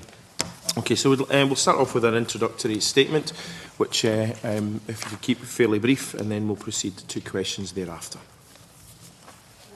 Well, we're delighted to be here to give evidence in relation to the Land and Buildings Transaction Tax Bill. I'm convener of the Tax Law Committee of the Law Society of Scotland, and our members as solicitors are responsible for completing SDLT returns as part of their daily work, and that is likely to continue under LBTT, so it's solicitors who will complete the returns. We have suffered from the many difficulties of SDLT in the 9 years since it was introduced, and we have had to paper over many cracks to make it work in Scotland. So we're very glad that there is the opportunity of a new tax being developed, which is more in tune with Scots law and works in relation to our practices. And we also welcome the opportunity to try and set this up with simpler legislation, which will mean that it's easier for the Scottish Government to police and to stamp out the avoidance which has been rife in relation to SDLT, as has already been mentioned today. We're involved in the further discussions on leases, and we hope to be able to help also in relation to partnerships, and hopefully we can help today in answering your questions. Okay, well, thank you very much. That was good. No one else got anything to add?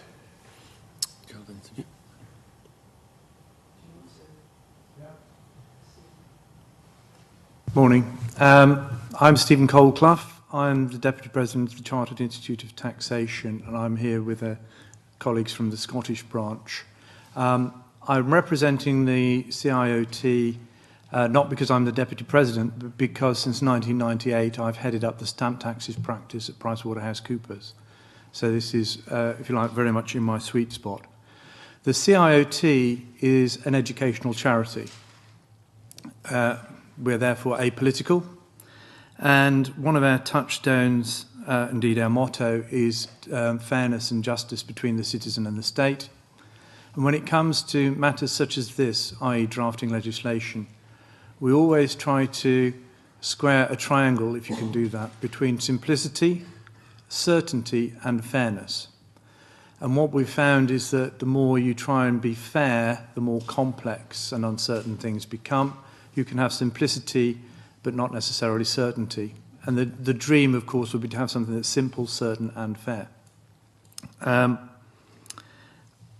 I would echo the comments just made. You have a fantastic opportunity here, an opportunity that's not been seen in Europe since the breakup of the Soviet Union and creation of new countries there, to create a brand new tax, have a clean sheet. And whilst I'm qualified as an English lawyer, not a Scottish lawyer, I do sympathise tremendously with the difficulties that have been incurred in Scotland in trying to paper over the cracks of applying basically laws that are written for English property law to Scottish property transactions. So I would say you've got a tremendous opportunity here. You don't need to follow the Westminster rules or the UK rules. You've got a great opportunity to actually design a tax that fits the Scottish rules and the Scottish property law. I would urge you to take it. Thank you very much, and thank you both for those very positive introductory statements. And I welcome your views in terms of avoidance, which again I think are very positive. I'm going to just briefly mention some of the issues that came up this morning, because we had quite a lengthy session. I want to maximise the opportunity for colleagues to come in, so I'm not going to ask many questions to start off with. But one issue that did come up actually a couple of times was the issue of subsale relief. And in paragraph 17 of your submission, it says there is a case for targeted subsale relief which could be available in genuine commercial developments as otherwise the LBTT payable in relation to developments in Scotland would be twice as much as the LSDLT. The issue, of course, is that the Scottish Government, in terms of its own policy memorandum, has said that, and I quote, there is strong evidence to suggest that the subsale rules act as a gateway to a significant amount of avoidance activity. Now, obviously you're emphasising targeting, but how do we actually square that circle? How do we ensure that the relief is provided to the right people in a targeted way, but at the same time prevent the kind of avoidance which we all wish to prevent? I think the starting point is to draft the legislation in a manner that makes it obvious what the relief is aimed at. The SDLT subsale rules were brought in at very short notice and include some ridiculous wording referring to other transactions with no sort of definition of what those other transactions are. And on the back of that, lots of tax schemes have driven a coach and horses through what was probably the intention of Parliament. So I think the first thing about targeting a relief would be to make sure that the legislation's very clear. But rolling back a step, it's identifying the transactions that need to be given relief. And I think some have already been mentioned, but there is a category that we think is quite important, which is in relation to forward funding, which is a way of funding developments that's particularly important at the minute because bank funding is so difficult to get. And I would ask my colleague Ian to explain very quickly how forward funding works and why it needs a relief. A forward funding arrangement is an arrangement typically entered into by an institutional investor, the Standard Lifes of this world, people like that, whereby they buy a bare site, an undeveloped site, from a developer who has concluded a deal to buy it, and then they acquire the land before the building is actually constructed, and they make available the finance to the developer to put the building up on the bare land. And when the building is completed, the developer, who in an ideal world will already have lined up a tenant, will tell the tenant, building's complete, you move in, you start paying rent, the land is already owned by the institution, and the institution then gets what it wants, which is an investment which produces income. So forward funding, because the institution buys the land before the building is there and provides the funds to the developer to put the building up. And the crucial thing for the developer is that he manages to complete the building before the funds run out. And the balance between the amount of money which the fund provides to put the building up and its total commitment is the developer's profit. And the reason that this is very important, as Isabel says, is that there's a lack of bank funding around at the moment, and developments such as the College Land site in Glasgow or the new car park next to the new national arena at the SECC, the Hydro, were both funded, to my knowledge, on that basis. But it's crucial to that, and this is where it links back into subsale relief, that the developer is able to transfer the land to the fund, the institution providing the finance, without having to pay additional tax. If we abolish subsale relief, then the developer will have to pay tax on the acquisition from the landowner, and the fund will have to pay tax on the acquisition from the developer. At present, there's only one set of tax, and we would be very concerned if the tax were effectively doubled and that it would be inimical to this form of funding. And the new consequences of that, for example? If we permit that particular form of funding, there will be no revenue consequences because it would simply mirror what happens at present. The situation would remain exactly the same as it is now. Given the fact, but if it wasn't actually to mirror what's happening south of the border, and I take Stephen's comments on that we can design our own new system, we don't have to look at Westminster, what would be the revenue accruals then? Looking at it from another point of view, if things were to go ahead, progress the bill without these targeted reliefs? It's difficult difficult to say. It's difficult to say how many forward funding arrangements there are and how much tax is involved. But there are quite a few of them. I mean, it's not a rare occurrence. It's becoming a common way of setting up projects at the minute. But I wouldn't have thought it would be a massive number. And part of the problem is that it would be different here from the position in the rest of the UK if we don't have this sort of subsale relief in these forward funding situations. And although I wholly agree with Isabel, there's not a massive number, where this sort of arrangement tends to be used is in what you might call trophy buildings. They are big commercial, very often prime city centre type buildings. It's those major investments which are likely to be most affected if subsale relief is withdrawn, and as a result the forward funding market either dries up completely or is substantially reduced. Yes, so Stephen, you wanted to say something? Yes. The problem is not, in my view, with subsale relief. The avoidance has come around because subsale relief has been combined with another relief or exemption. So the subsale scheme started off using group relief. That was very swiftly closed. But there's been subsale schemes using distribution exemption, alternative finance relief, the partnership rules, annuities, options as well. So the problem is not subsale relief. The problem is the way that the subsale relief was drafted in the SDLT legislation ambiguously allowed it to be combined with another relief. And it was that other relief that made all the SDLT disappear. So the issue is not subsale relief per se, it's permitting subsale relief to be used in conjunction with another relief. And that is what's caused the problem. Now, that was, in theory, addressed by a targeted anti-avoidance rule known as 75A that was introduced in December 2006. That has yet to be tested in court or tribunal. My view is that provision is effective. We are, in the UK tax system, introducing a general anti-avoidance rule which will also apply to stamp duty land tax, which would also address this issue. So my view would be, if you keep subsale relief, what you have to do is make sure it cannot be combined with other reliefs, because that's how the avoidance worked, not through subsale relief on its own.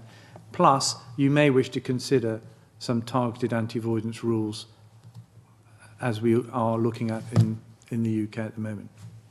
John, with a supplementary. It was to see if I could just unpack a little bit more the example that Mr Doran gave. Are you suggesting that the developer buys the land, sits on it for quite a while, and then sells it on to the institution? No, typically the developer will conclude a contract to buy the land, and that contract will be conditional on such matters as investigating ground conditions, whether it's contaminated, and chiefly obtaining planning permission for the development. These factors will typically take many months, sometimes even years, but the developer hasn't bought the land at that stage. He's agreed to buy it, subject to all these conditions being satisfied. And while he's going through that process, and typically the planning permission process, he is also scurrying around seeking two, as it were, partners to make his development work. The first partner is a tenant, because the whole point of the property investment market is that it creates... Why can't the institution just buy it directly? Why does the developer have to own it at all? Well, the developer doesn't own it. The developer has concluded a contract to buy it, but hasn't completed that contract. But that's enough to bring in stamp duty at the Yes. moment, without actually owning it? Without actually owning it. And would the price it's passed on be the same as the price he got it for? Yes, typically it would be the same as the price he got it for. Even though there's planning permission being added? Yes, because the arrangement would be such that the developer's profit comes out of the total amount which the fund is going to pay. If maybe an example might help.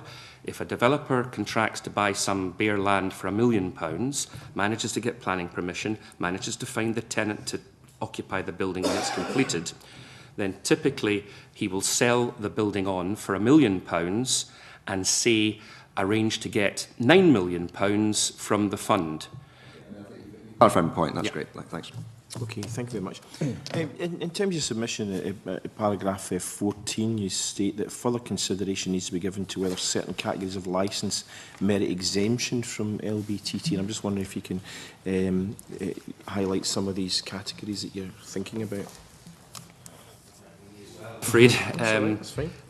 Licences are vast and varied beasts.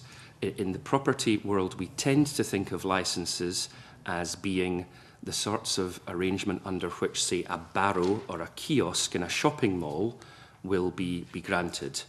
So very small property, very often they'll be moved around, and typically of short duration and of comparatively low value.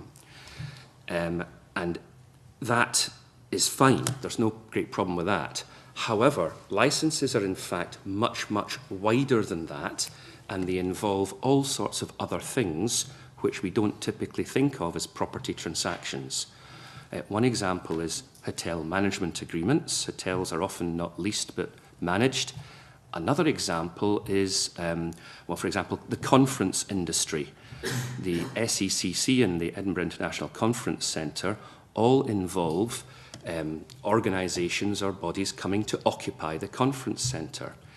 If you start to tax licences, then you potentially include the conference industry in the scope of the tax, because a licence to occupy is what people get when they rent the SECC or the Edinburgh International Conference Centre. It could additionally apply to sports events.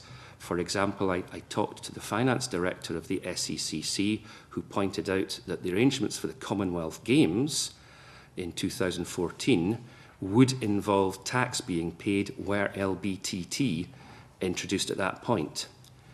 They will involve tax being paid on the arrangements for SECC to host the World Gymnastics event in 2015.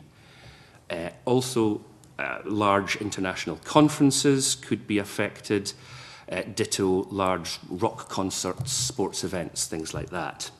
So while we might take the point that the occupation, for example, of shop units at an airport, which are typically done on concession or licence agreements, you might say, well, why should they be any different from the same shop in the high street? If Boots the chemist pay tax on their lease in the high street, why not in their shop in the airport?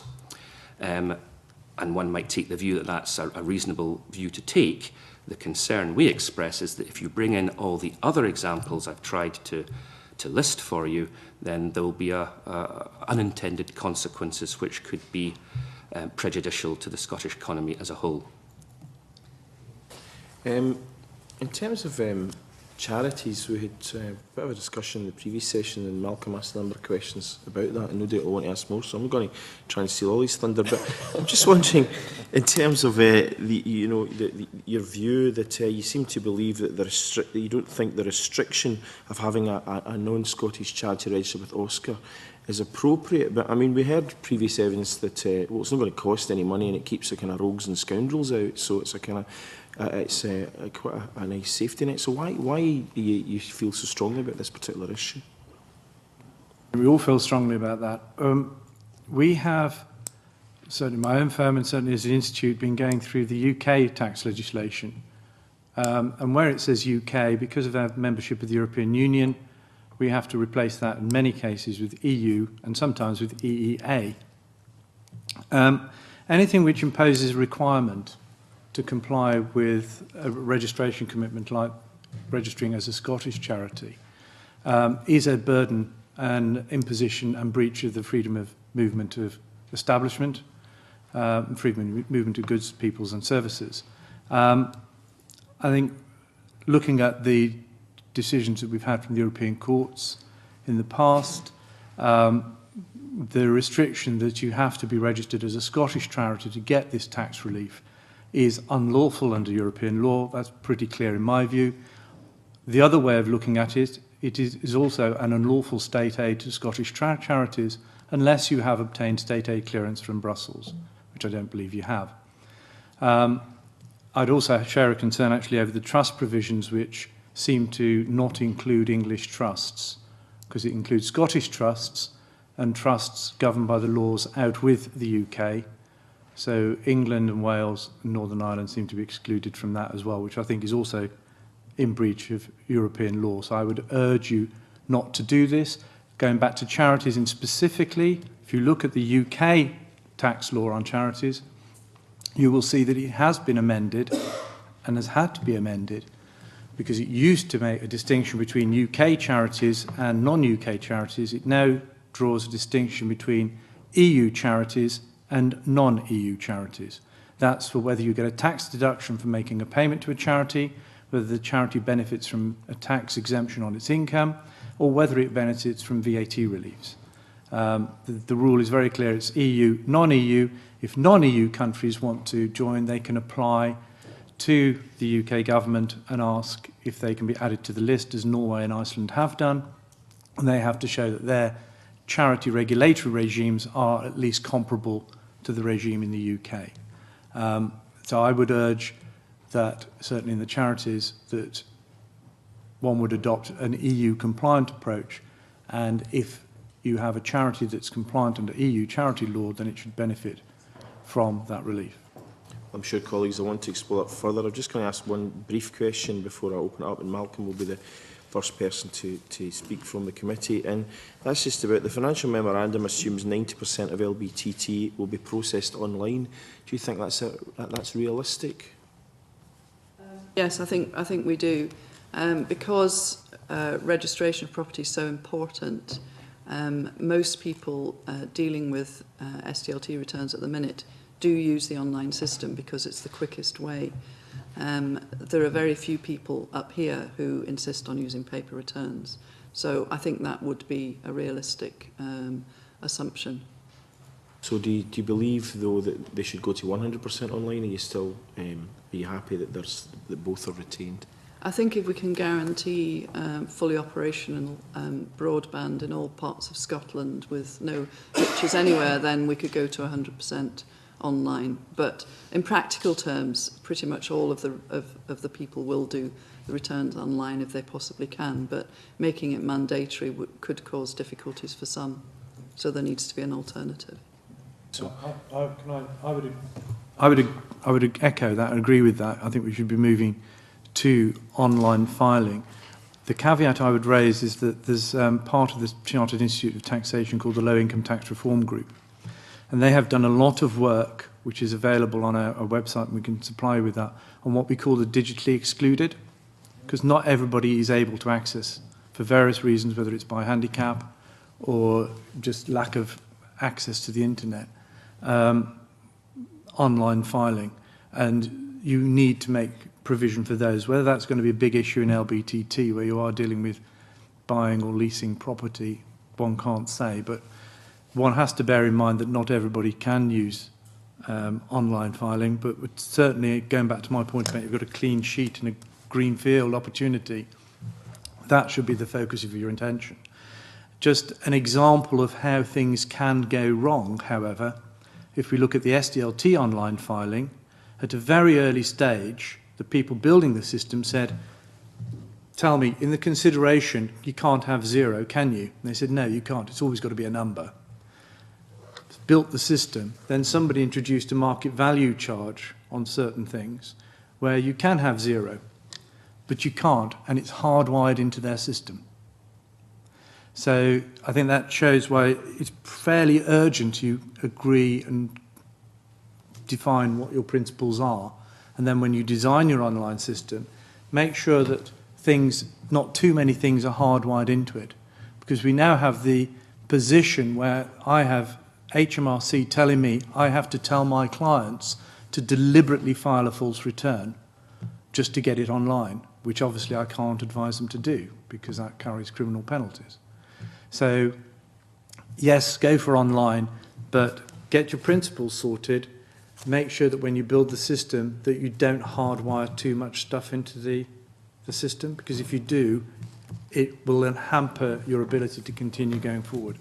It definitely needs to be flexible, and it needs to be able to respond quickly. The SDLT online system goes down for long periods of time when you can't access it and so on. So we really mustn't have a system like that in Scotland. We must make sure that it's flexible and responsive and up and running. And I'm sure solicitors will do everything they can to join in with testing and whatever's needed to make sure it works. Malcolm, to be followed by Jamie. Thanks. I mean, most of what I was going to ask on reliefs has been raised, but if I can just ask one supplementary question on the charities issue. I mean, I take the point from the Chartered Institute. I thought what you said about the EU was rather persuasive, although no doubt we'll discuss that further in due course. But it was really just the Law Society's view on that, which was not really taking an EU dimension, but saying, and I quote from their submission, UK charities which invest in property in Scotland are not required to register, and such charities would therefore be denied LBTT charities relief. So it sounds as if that's a slightly different concern. I don't know if you were here when the legal officer from the Scottish Government took it. Well, I don't know if he was taking a different view. He said they could register. Is your view that they could register? You do use the word they're not required to register, but is your view that they could actually register and in some sense therefore benefit, notwithstanding the EU issue, or do you think, is there a point of difference between you and the Scottish Government legal officer about that? The requirement certainly is only for charities that occupy property up here and carry on charitable activities up here to register. Others who are only investors could register. However, they'd need to be able to meet the Scottish Charities test, which is not necessarily a sort of instantaneous process and would require a bit of effort in looking at their constitutional documents and all the rest of it. However, there may be a way around it by OSCA having a kind of a separate supplementary register of foreign charities, because obviously the difficulty for the revenue body is trying to police all these charities from different parts of the world and whether they're bona fide charities and so on. So there may be some way around it that needs to be explored with OSCA of facilitating this, but I think as things stand there is a bit of a concern about the wording in the bill. Okay, that's helpful. Now, this is also to the Law Society because, in fact, you were quoted in relation to the registers. I can't actually find that quote in your submission. Well, the bit I'm seeing is the committee will be keen to consider the proposed arrangements and guidance in more detail to ensure that the system will not cause any practical difficulties for solicitors or their clients. So, I mean, well, if you could just say a bit more about, are you entirely satisfied, or are you saying you're cautiously satisfied and you want us to look at it more carefully? I think we are cautiously satisfied to the extent we can be at the minute, because this is very much a process-driven thing, and we can't really form a view that the arrangements will work until we know in more detail how the arrangements will work. And one of the problems we had when SDLT came in was that we didn't have enough lead time about the arrangements to know whether they would work in Scotland, and therefore we had real difficulties. I think that the discussions we've had with the bill team so far and with registers to a lesser extent have indicated that it will be possible to make this work. But solicitors obviously need to be able to be confident when they're completing a property transaction that they're going to be able to do whatever is necessary to get that property onto the register. And so it mustn't be that the LBTT arrangements get in the way of that. But we need to see more detail on how the system's going to work and so on. I think the devil's in the detail a bit on this. And I don't think it's appropriate to spell it all out in the bill exactly how it'll work, because some of this is intensely practical. You know, transactions can involve a purchaser, a seller, a funder, maybe joint venture parties, lots of different firms of lawyers, all doing sort of undertakings to each other to make things hang together and be able to complete. So I think we're confident that it will be possible to make it work. But we do need to have a watching brief over what exactly is going to be arrangements satisfactory to the tax authority. Thank you. If I could just ask the Chartered Institute a question. I mean, I was slightly surprised. I think I heard one other colleague being surprised as well, you know, by your view that the lack of certainty around rates and banding will have an adverse impact on inward investment through the purchase of Scottish properties. I mean, I suppose my feeling is you're kind of overstating your case there. I mean, why is the situation, you know, is that not just a normal situation in relation to existing stamp duty anyway? Not in respect of existing stamp duty, because I think, as you heard earlier, the rates stay in place until the government decides to change them in a budget or something like that. What that point is alluding to, and we've seen some very good recent evidence on that on high value residential properties, is that wherever you have uncertainty, investors will keep their hands in their pockets. So, for example, on high value residential, George Osborne made an announcement in March on stamp duty land tax, a new annual charge, now the ARPT, which will be coming in with effect from April all over the UK, and some capital gains tax changes, which we still haven't seen. The uncertainty has killed the market. It's not that people don't want to pay the taxes, it's just they don't know what the taxes are going to be. Whereas if people know what the taxes are going to be and they know what the rates are going to be, then they can put that into their financial projections, they can work out what the return on investment is going to be, and then they can make plans and get funding that is appropriate. It is uncertainty that causes the economic damage, if I can put it that way, rather than the tax itself. So if you came out and said, I know the top rate in the UK is 4%, but in Scotland we're going to have a top rate of 5% on commercial property, that would kill the uncertainty. People would know where they stand. They know that if they want to buy that new government building in Scotland or whatever, they know what the cost is going to be and they can plan for it, budget for it, and work out a price and a return on investment. Okay, I'm sure we'll explore that a bit further. If I could just ask one last question to the Law Society. You indicated that extending the relief for compulsory purchase order to other bodies rather than local authorities would be desirable. I just wondered if you could give examples of such bodies, and whether you think this would be is this a small change you're proposing, or do you think this could have quite substantial implications?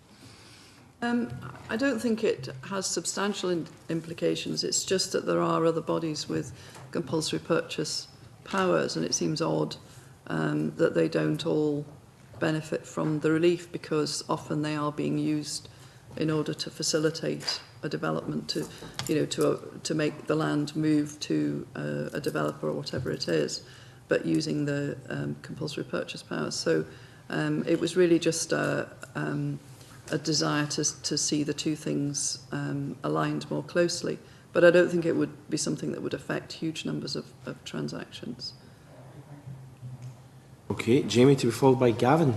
Thank you very much, Convener. I just want to ask a question of the Chartered Institute of Taxation, follow-up on Malcolm's exchange with them. I was about to say Mr Colclough, but I heard it was Mr Colclough. I got it right and you got it wrong, Convener. There we go. Absolutely, indeed. I mean, I just want to clarify, I mean, this observation about the uncertainty and volatility of taxation, this isn't an issue about this tax specifically or Scotland specifically. Presumably that's just a general observation about taxation more generally. That is, yes. Okay, that's useful. I want to follow up with all of you on this issue of how charities interact with this taxation, because I'm getting the sense there's concern, but I'm not quite clear what the nature of the concern is. I mean, on the one hand, it seems to be that there's some onerous burden being placed on charities from Firth of Scotland, but I'm not clear quite that that is the case. Can I first of all clarify, I mean, is that one of the concerns? I think from our perspective, we don't see hordes of foreign charities trying to buy land in Scotland, but we would like to be sure that the LBTT bill doesn't include provisions that don't sit properly with the EU concerns that CIOT have outlined, because that's just... I'll come back to them in a minute, because frankly, I mean, my understanding of the evidence that was given earlier was the whole their trajectory in this issue is to deal with those. But in terms of this idea that it's a burden, is this what is this a concern? I think that for a charity to decide voluntarily to register with OSCA would not really be an appropriate thing to ask them to do. If they, you know, the regulation of charities in Scotland has been discussed, and legislation's been set up and a regime's been set up, and it's only charities who actually do charitable things in Scotland that have to register.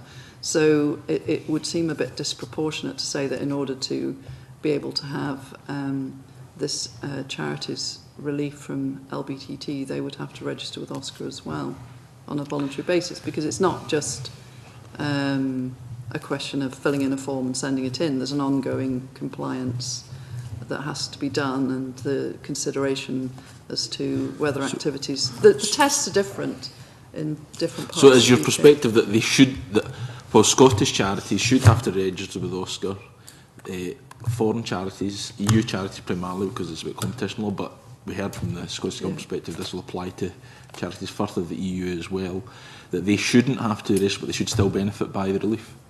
I think that if foreign charities are registered in their own jurisdiction, then that should be sufficient, that they shouldn't have to also register. What if the burden of registration in another country isn't as burdensome as here? Which will then bring me on to issues about state aid and fair competition. Yeah. I think in the overall scheme of things, though, this maybe isn't the biggest point. No, but it's something we're exploring. I mean, it's an issue we've discussed today. In terms of the numbers of charities... Well, I'm aware that point was made as well. I mean, in terms of this issue of it being viewed as state aid to Scottish charities, and this is to Mr Colcliffe, I mean, how do you substantiate that point of view? Because presumably by the very nature of requiring everyone to register, then it can't be argued that this is state aid to Scottish charities, because every charity, once they're registered, will benefit. There's 2 points, a number of points. First point being that a non-Scottish charity will be having to comply with its own requirements in the laws under which it's established. And let's not forget that foreign for this purpose includes English. So, for example, the Chartered Institute of Taxation is a foreign charity for your purposes. You're not registered with OSCA as well? Cause I'm aware no, we're not. We're registered with the Charity Commission. Okay. We would have to, if we wanted to use some premises or invest in some premises in Scotland, we would have to register with OSCA under this. Now, that is a burden and obstacle to our free movement. If we look at the state aid, and burdens and to obstacles to free movement are prima facie unlawful in European law when you're discriminating against another European body. On the state aid point, can I just remind everybody about the disadvantaged land relief, which the UK government had to take great care over in meeting the objective criteria that you need to put in to use government money to subsidise a particular activity or sector. On the disadvantaged areas relief, the UK government spent a lot of time pulling together statistics on deprivation, social deprivation, crime, average wages in districts to justify giving disadvantaged areas relief to certain parts of the United Kingdom for stamp duty and then stamp duty land tax.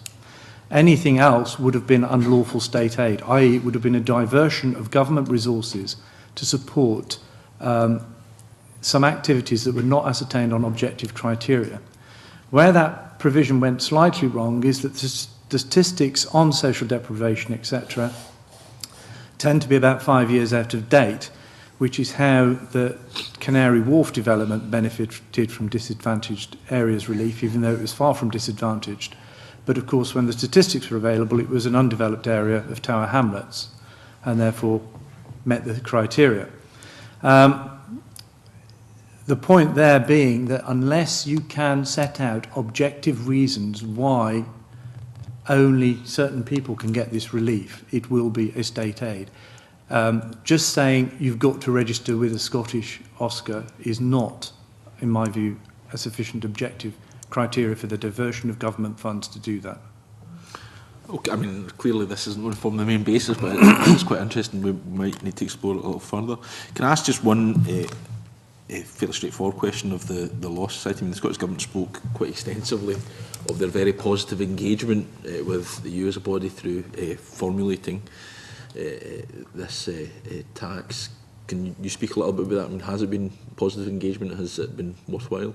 Yes, in fact, it's a point I wanted to make, that some of us have been on the committee for many years and perhaps have the feeling that under the Westminster regime, consultation is perhaps not completely extensive, whereas we have been very, very impressed by the efforts of the Bill team and the wider governmental response to consult with and ask and engage with a view to getting input from our organisation and many others. It has been very refreshing.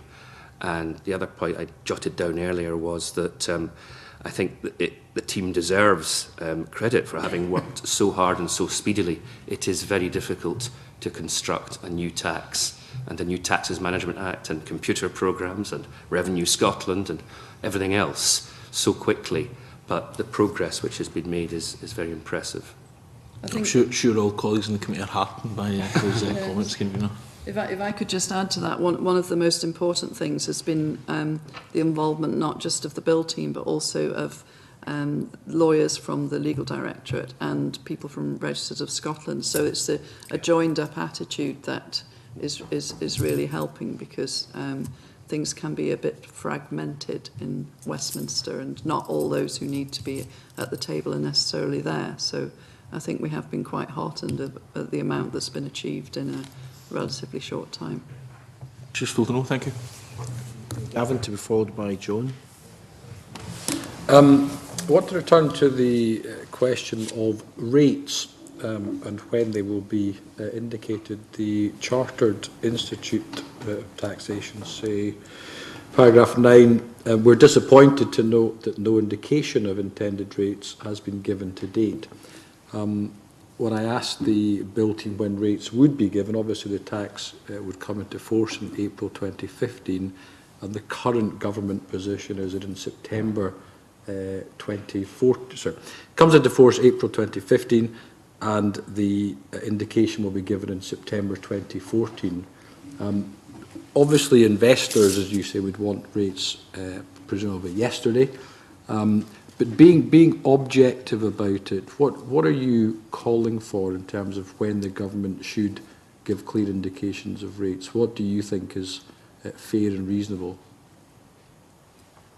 I would say that looking at the kind of decision timetables that kind of investors do make, I think 12 months notice. Because basically, a lot of the funds would operate on a calendar year basis, and they get, if you take people like Standard Life and Scottish Widows, they have money coming in all the time from policyholders. And they know they're going to get X million that they have been told by their investors they want to invest in property. So they have to sit down at the beginning of the year and think, right, I'm going to get 150 million in this year that my policyholders said they want to invest in property. Where do I put it? Do I put it, let's assume they've all said UK property. Where do I invest that? If I invest it in London or anywhere in England, I know, subject to future government change, that didn't do that, but the rate is going to be 4%. If I invest in commercial property, if I invest into Scotland, don't know yet, and that's going to affect the yield. That's going to affect my return. It's also going to affect the amount I'm going to spend. So it's that uncertainty. So I suppose looking at it in that way, we're talking about the financial year starting 1 January 2015, people planning their budgets. So they'd need to know, probably September 2014, might be leaving it a bit late, but they'd need to know what they're going to plan. And it's not just, the thing is, it's not just buildings that are up and ready now. Going back to the forward funding debate earlier, there are projects now that are kicking off which will be completing post that 2015 horizon. And if you're saying to me, I'm a Scottish Widows or somebody like that, do you want to come in on this fantastic development for completion June 2015? I'm going to be saying, great, but is it going to be 5% I'm paying on LBTT, 4%, 6%, 3%? And I'm then going to have to plan and say, well, okay, I'm prepared to commit this, but actually if it came out at 6, it doesn't make it viable. And I can't make that decision for my policyholders. So if you're looking at developments that are already built, maybe September 2014, probably cutting it a bit fine. But if you're looking at things that we're trying to get off the ground now and projects are trying to get off now, particularly on a forward-funded basis, we probably need to know now. I think if I could just add to that, that we are advising now on transactions that will complete in LBTT time. And so it would be helpful if we could give some indications. And it's probably an issue for commercial property, really, rather than residential. I think the residential rates, you know, it's not quite so important, but it's the forward time scale. And curiously enough, people seem to see an enormous distinction between saying that SDLT is 4% now, so it's probably going to be 4% then, and saying LBTT is a question mark. So, you know, in terms of risk and uncertainty, they think that's very different. It's not really, as has been pointed out, you know, that SDLT could change, but it's more a question of whether there's something that can be put in. So if there was to be some indication that the rate wouldn't be more than even some figure, people could use that as a benchmarking. Okay, that's helpful. Jean Urquhart wanted to come in with a supplementary. Just on the back of that statement, surely there are other issues, just thinking ahead, that kind of development happening in 2 years' time. There must be other, actually much bigger uncertainties in terms of development costs, aren't there? Well, yes, there are, but the way that development works is that, generally speaking, there's an appraisal prepared right at the outset to work out if the development is viable. And while, yes, that will build in contingencies, the practice is that the contingencies might be for an increase in building costs. And at the moment, that's going the other way.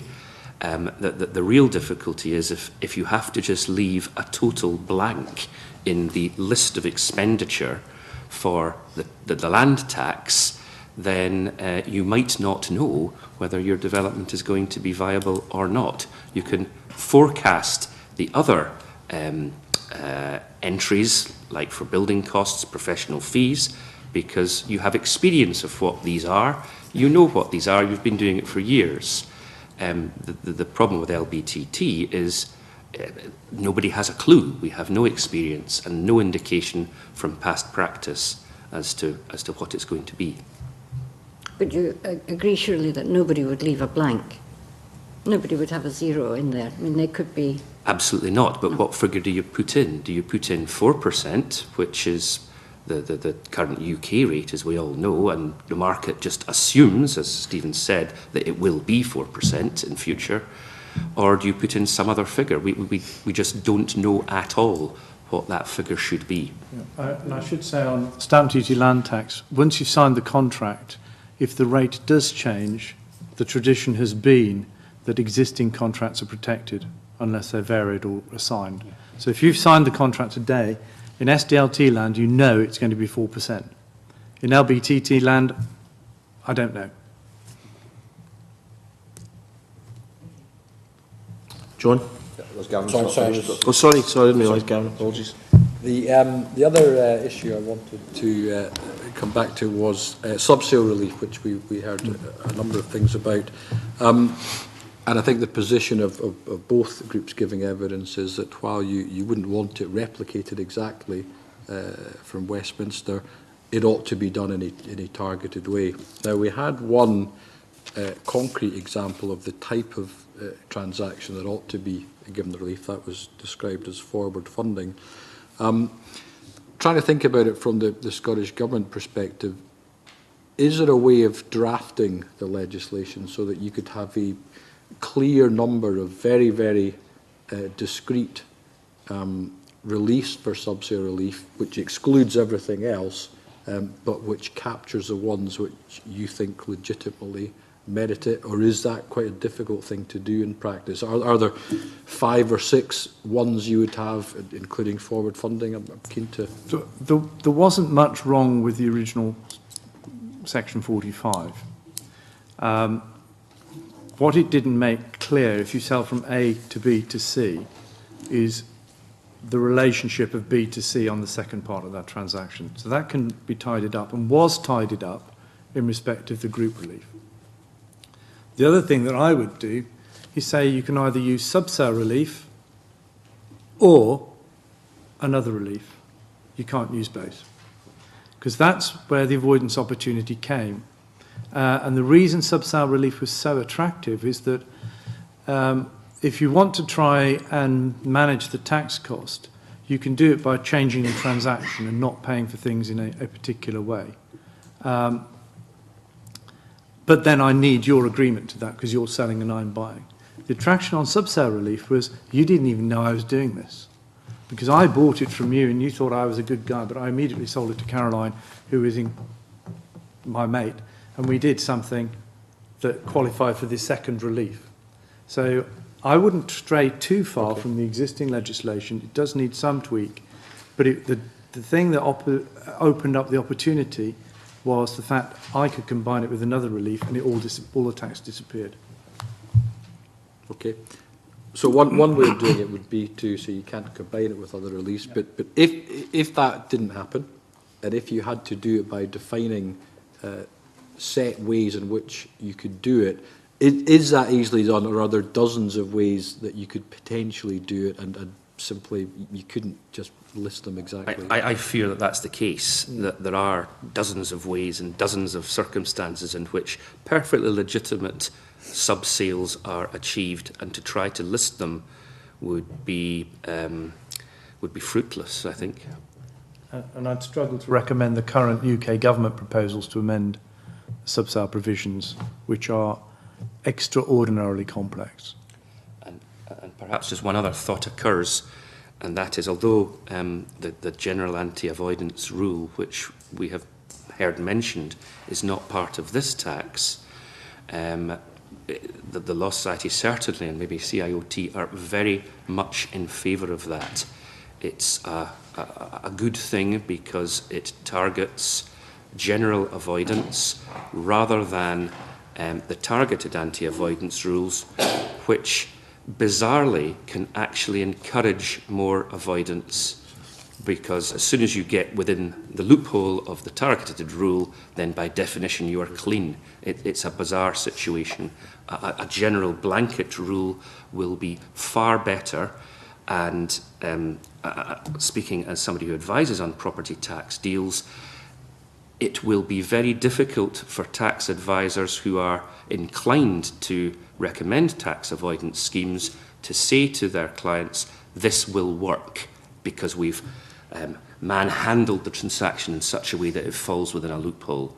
If there's a general rule which says, as we heard, that if there's a principal tax avoidance motive for structuring a deal that way, it doesn't work, you look straight through it, then that will, we believe, be very effective, and we would commend the GAR for the purposes of LBTT, sorry, I should say, and generally. I would add to that, if you have either a targeted rule or a general rule, you have to be seen to use it. We have a targeted rule in stamp duty land tax that came in on the 6th of December 2006, and not a single case has been taken yet. I mean, that's over 6 years ago, and it doesn't take that long to get a case to court. So the targeted rule starts to fall into disrepute because it's there, but you know what? We haven't seen a single case on it. And I think if you have a rule like that, you also have to commit to, when you see something that contravenes that rule, to say, right, we are going to challenge this and do it publicly so that everybody knows that it's not just there just as something that might happen, but it's actually something real and tangible that the tax authority will use. I think the same can be said on the subsale, that many of these schemes that have been done, if the revenue had sort of clamped down on them much earlier and had a real go at them, some of them would have been stamped out at a far earlier stage, and taxpayers wouldn't have been quite so sanguine about entering into them. Some of the ones that you can find out about on stamp duty landtaxavoidance.com on the internet, for example.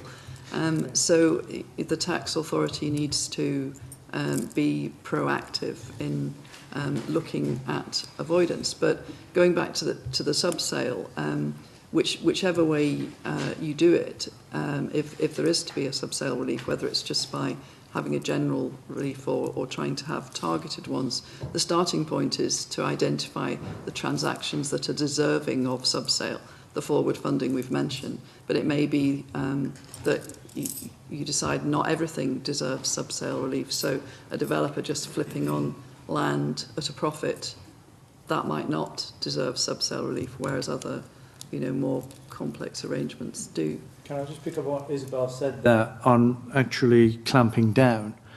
If you were to ask HMRC that question, they said, but sir, we did issue a spotlight on avoidance on the 7th of June 2010, saying we think these schemes don't work.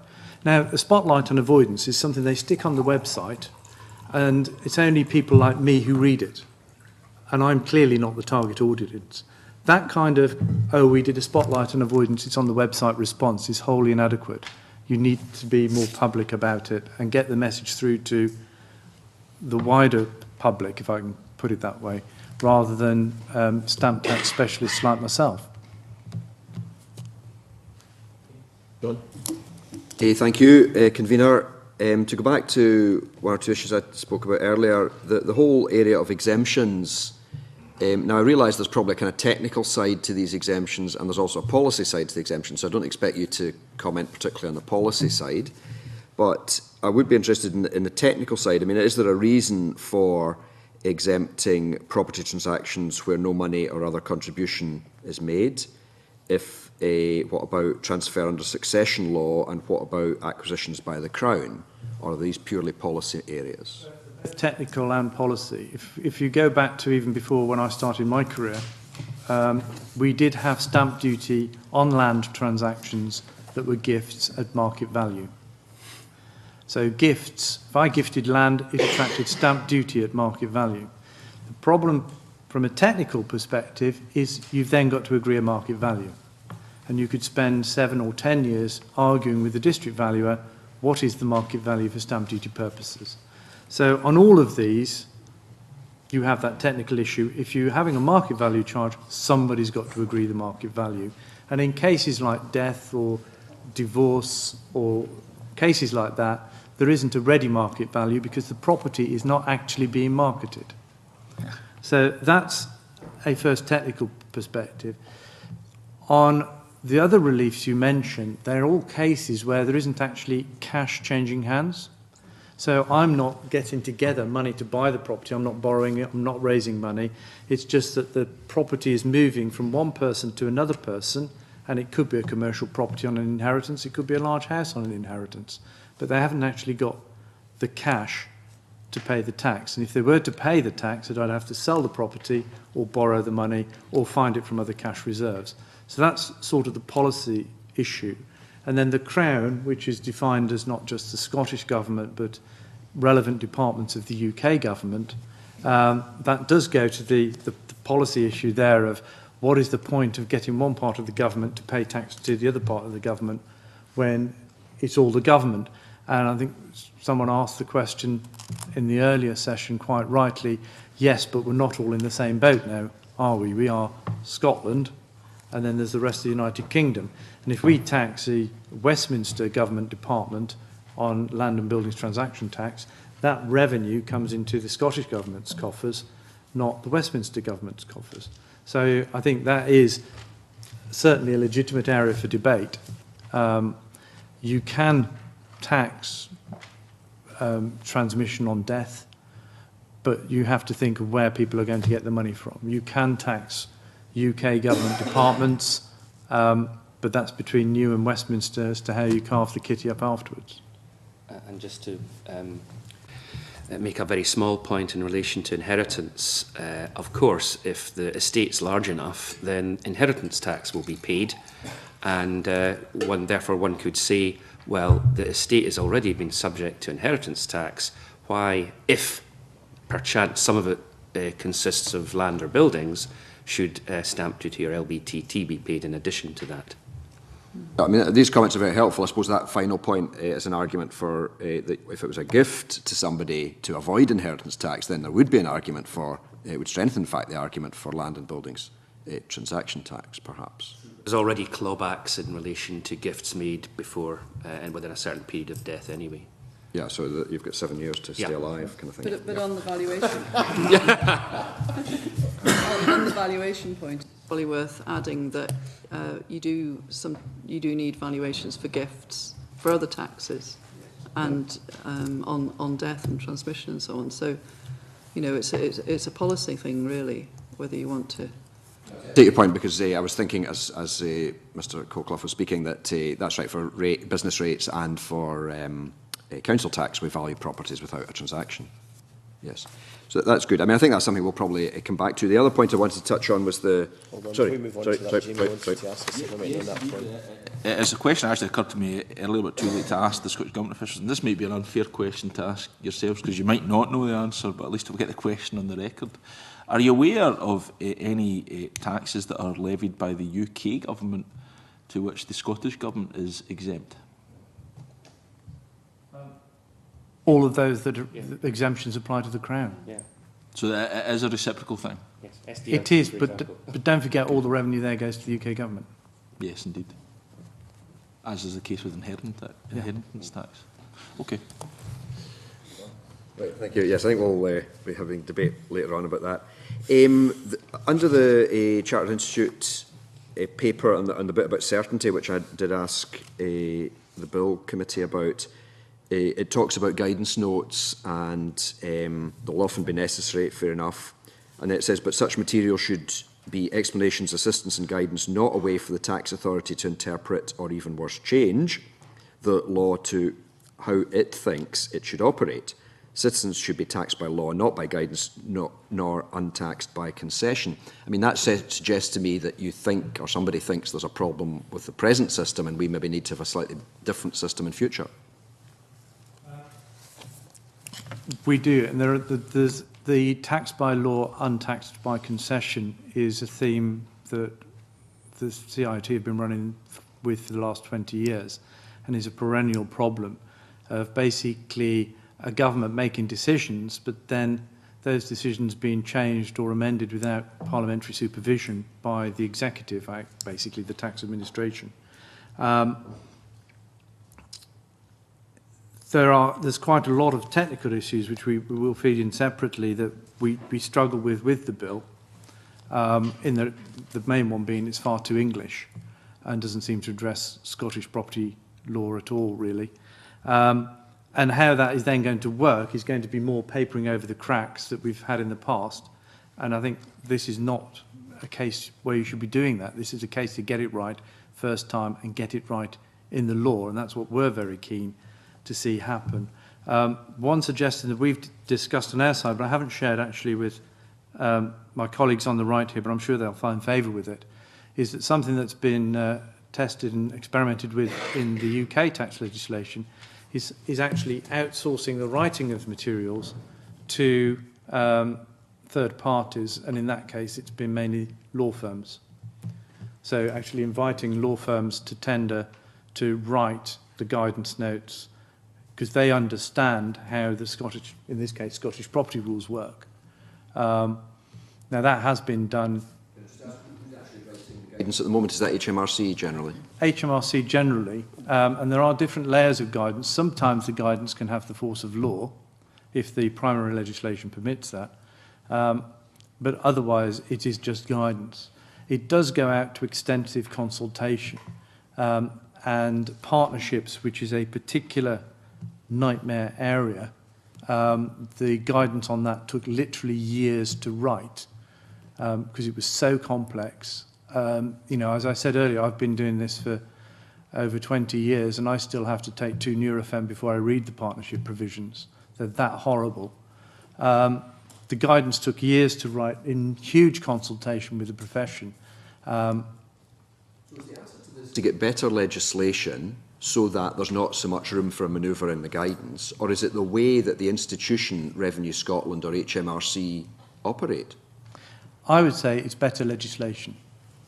Make it simple, make it clear, try and make it as certain as possible. You're not going to cover every single situation. I think we all accept that. But the clearer and the more certain you can make it, and the more tailored to what actually happens in reality in Scotland, that will stand you in good stead. I mean, I can't stress enough how important it is that you have sound building blocks in the law first, and that you're clear what you're trying to do. There's a lot of things which have been, in this bill, have been purely replicated from the SDLT legislation, where we have quite severe known problems. And my preference would not be to repeat those problems and end up with guidance. There are certain areas on what is a company, how do the partnership rules, where you will get different answers to the same question from HMRC because the answer depends on why you want to know. And that can't be right. It can't be right that you get different answers to the same question purely at the whim of the revenue officer. I think it's fair to say that the SDLT guidance is a complete mess and lots of problems with it. But going back to how you fix this, having simpler legislation and actually knowing what you're trying to legislate about, taking the trouble to find out how these things work in the first place. I mean, I think the zero carbon homes exemption is a good example of how not to do that, because it was a relief that actually applied to houses which were not being built by anybody. So, you know, if you start from trying to apply it to the real world and how things happen in the real world, you've got a much better chance of making it work. And I would give you an example. There is a provision in the bill which has been copied from the British SDLT legislation, which actually has, and this is in connection with part-built developments and what value do you take when you build a part-built development. When the bill was introduced in 2003, the SDLT legislation, the Financial Secretary to the Treasury said it repeals and reverses this case. Then we all read it, and it doesn't. It does exactly the opposite. And the Revenue had to admit they got it completely wrong. It has the reverse effect. It's still on the statute book, and you've replicated it in this bill. My question to you is, do you intend to reverse the prudential assurance case, which is what the Financial Secretary said he was doing, or do you intend to have the provision that's in the bill now? Because I don't think you know the answer to that question. I think there are a lot of points of detail that need to be sort of looked at, and perhaps tweaks need to be made to some of the wording to get there. But obviously we're mindful of the short time scale in which this bill had to be delivered to the Parliament. And I think you would have had to be superhuman to have got absolutely everything right in that time scale. Yeah. So whilst it would be great if it was all absolutely fine just now, I hope that the committee will be sympathetic to the challenge that it presented. Okay, thanks. I think that answers my question for just now, yes. Okay, supplementary from Malcolm. Refer us to the clause of the bill that you're describing there. Clause 11, Schedule 2. Okay, thank you. Michael? Thanks, Convener. We've heard, and this possibly comes back to what Mrs Dinverno has just said, there has been a lot of talk about how well the Bills team is consulting with yourselves and how progress has been made. But there was a recognition early on that amendment at stage 2 was going to be required, and because more consultation was going to be needed in terms of non-residential leases, companies, trusts and partnerships. Now, you heard this morning from the Bills team that they would do their best to try and get these stage 2 amendments to us as quickly as possible. But does that give you any concern? Because would you rather still be consulting for a bit more time, or do you think that these amendments are going to be ready because you'll have worked them through? I think it's very important for the necessary work to be done on developing this new approach to LBTT on leases. It's something we've been campaigning about since SDLT came in, to actually have a better approach to leases. I think that we will sort of do everything we can to make sure that it can be brought forward to the committee at the start of stage 2. So, you know, we think it should be possible to do that, although obviously we're only in control of, you know, our input into the process. So we don't see it as a concern. We've been living and breathing the problems for a long time, so we've got, you know, quite well-developed ideas about how to solve a lot of them.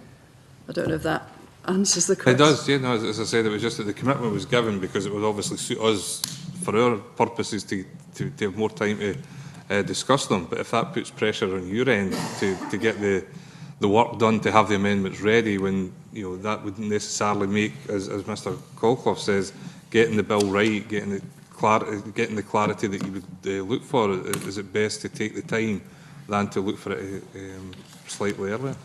I think the other thing we would say is that if it would be helpful to the committee, we'd be more than happy to provide any additional briefing on, you know, our views of what was in the amendments on the leases and so on. If that can be fitted in, I think we can definitely offer to do that. I mean, I think that'd be very helpful, and that was alluded to in the previous session as well. Okay, folks, we're almost out of time, and that is the questions have been... Jean?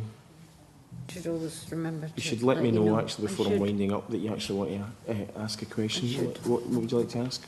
I would just like to ask on the information that we had from you already on the number 16, the Scottish Trusts issue.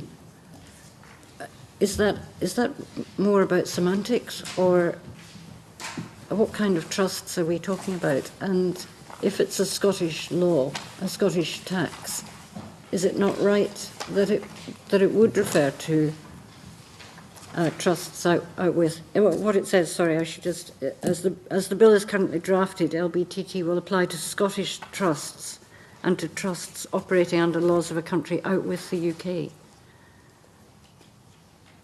And then you've asked the question. I mean, is that something that England is not out with the UK?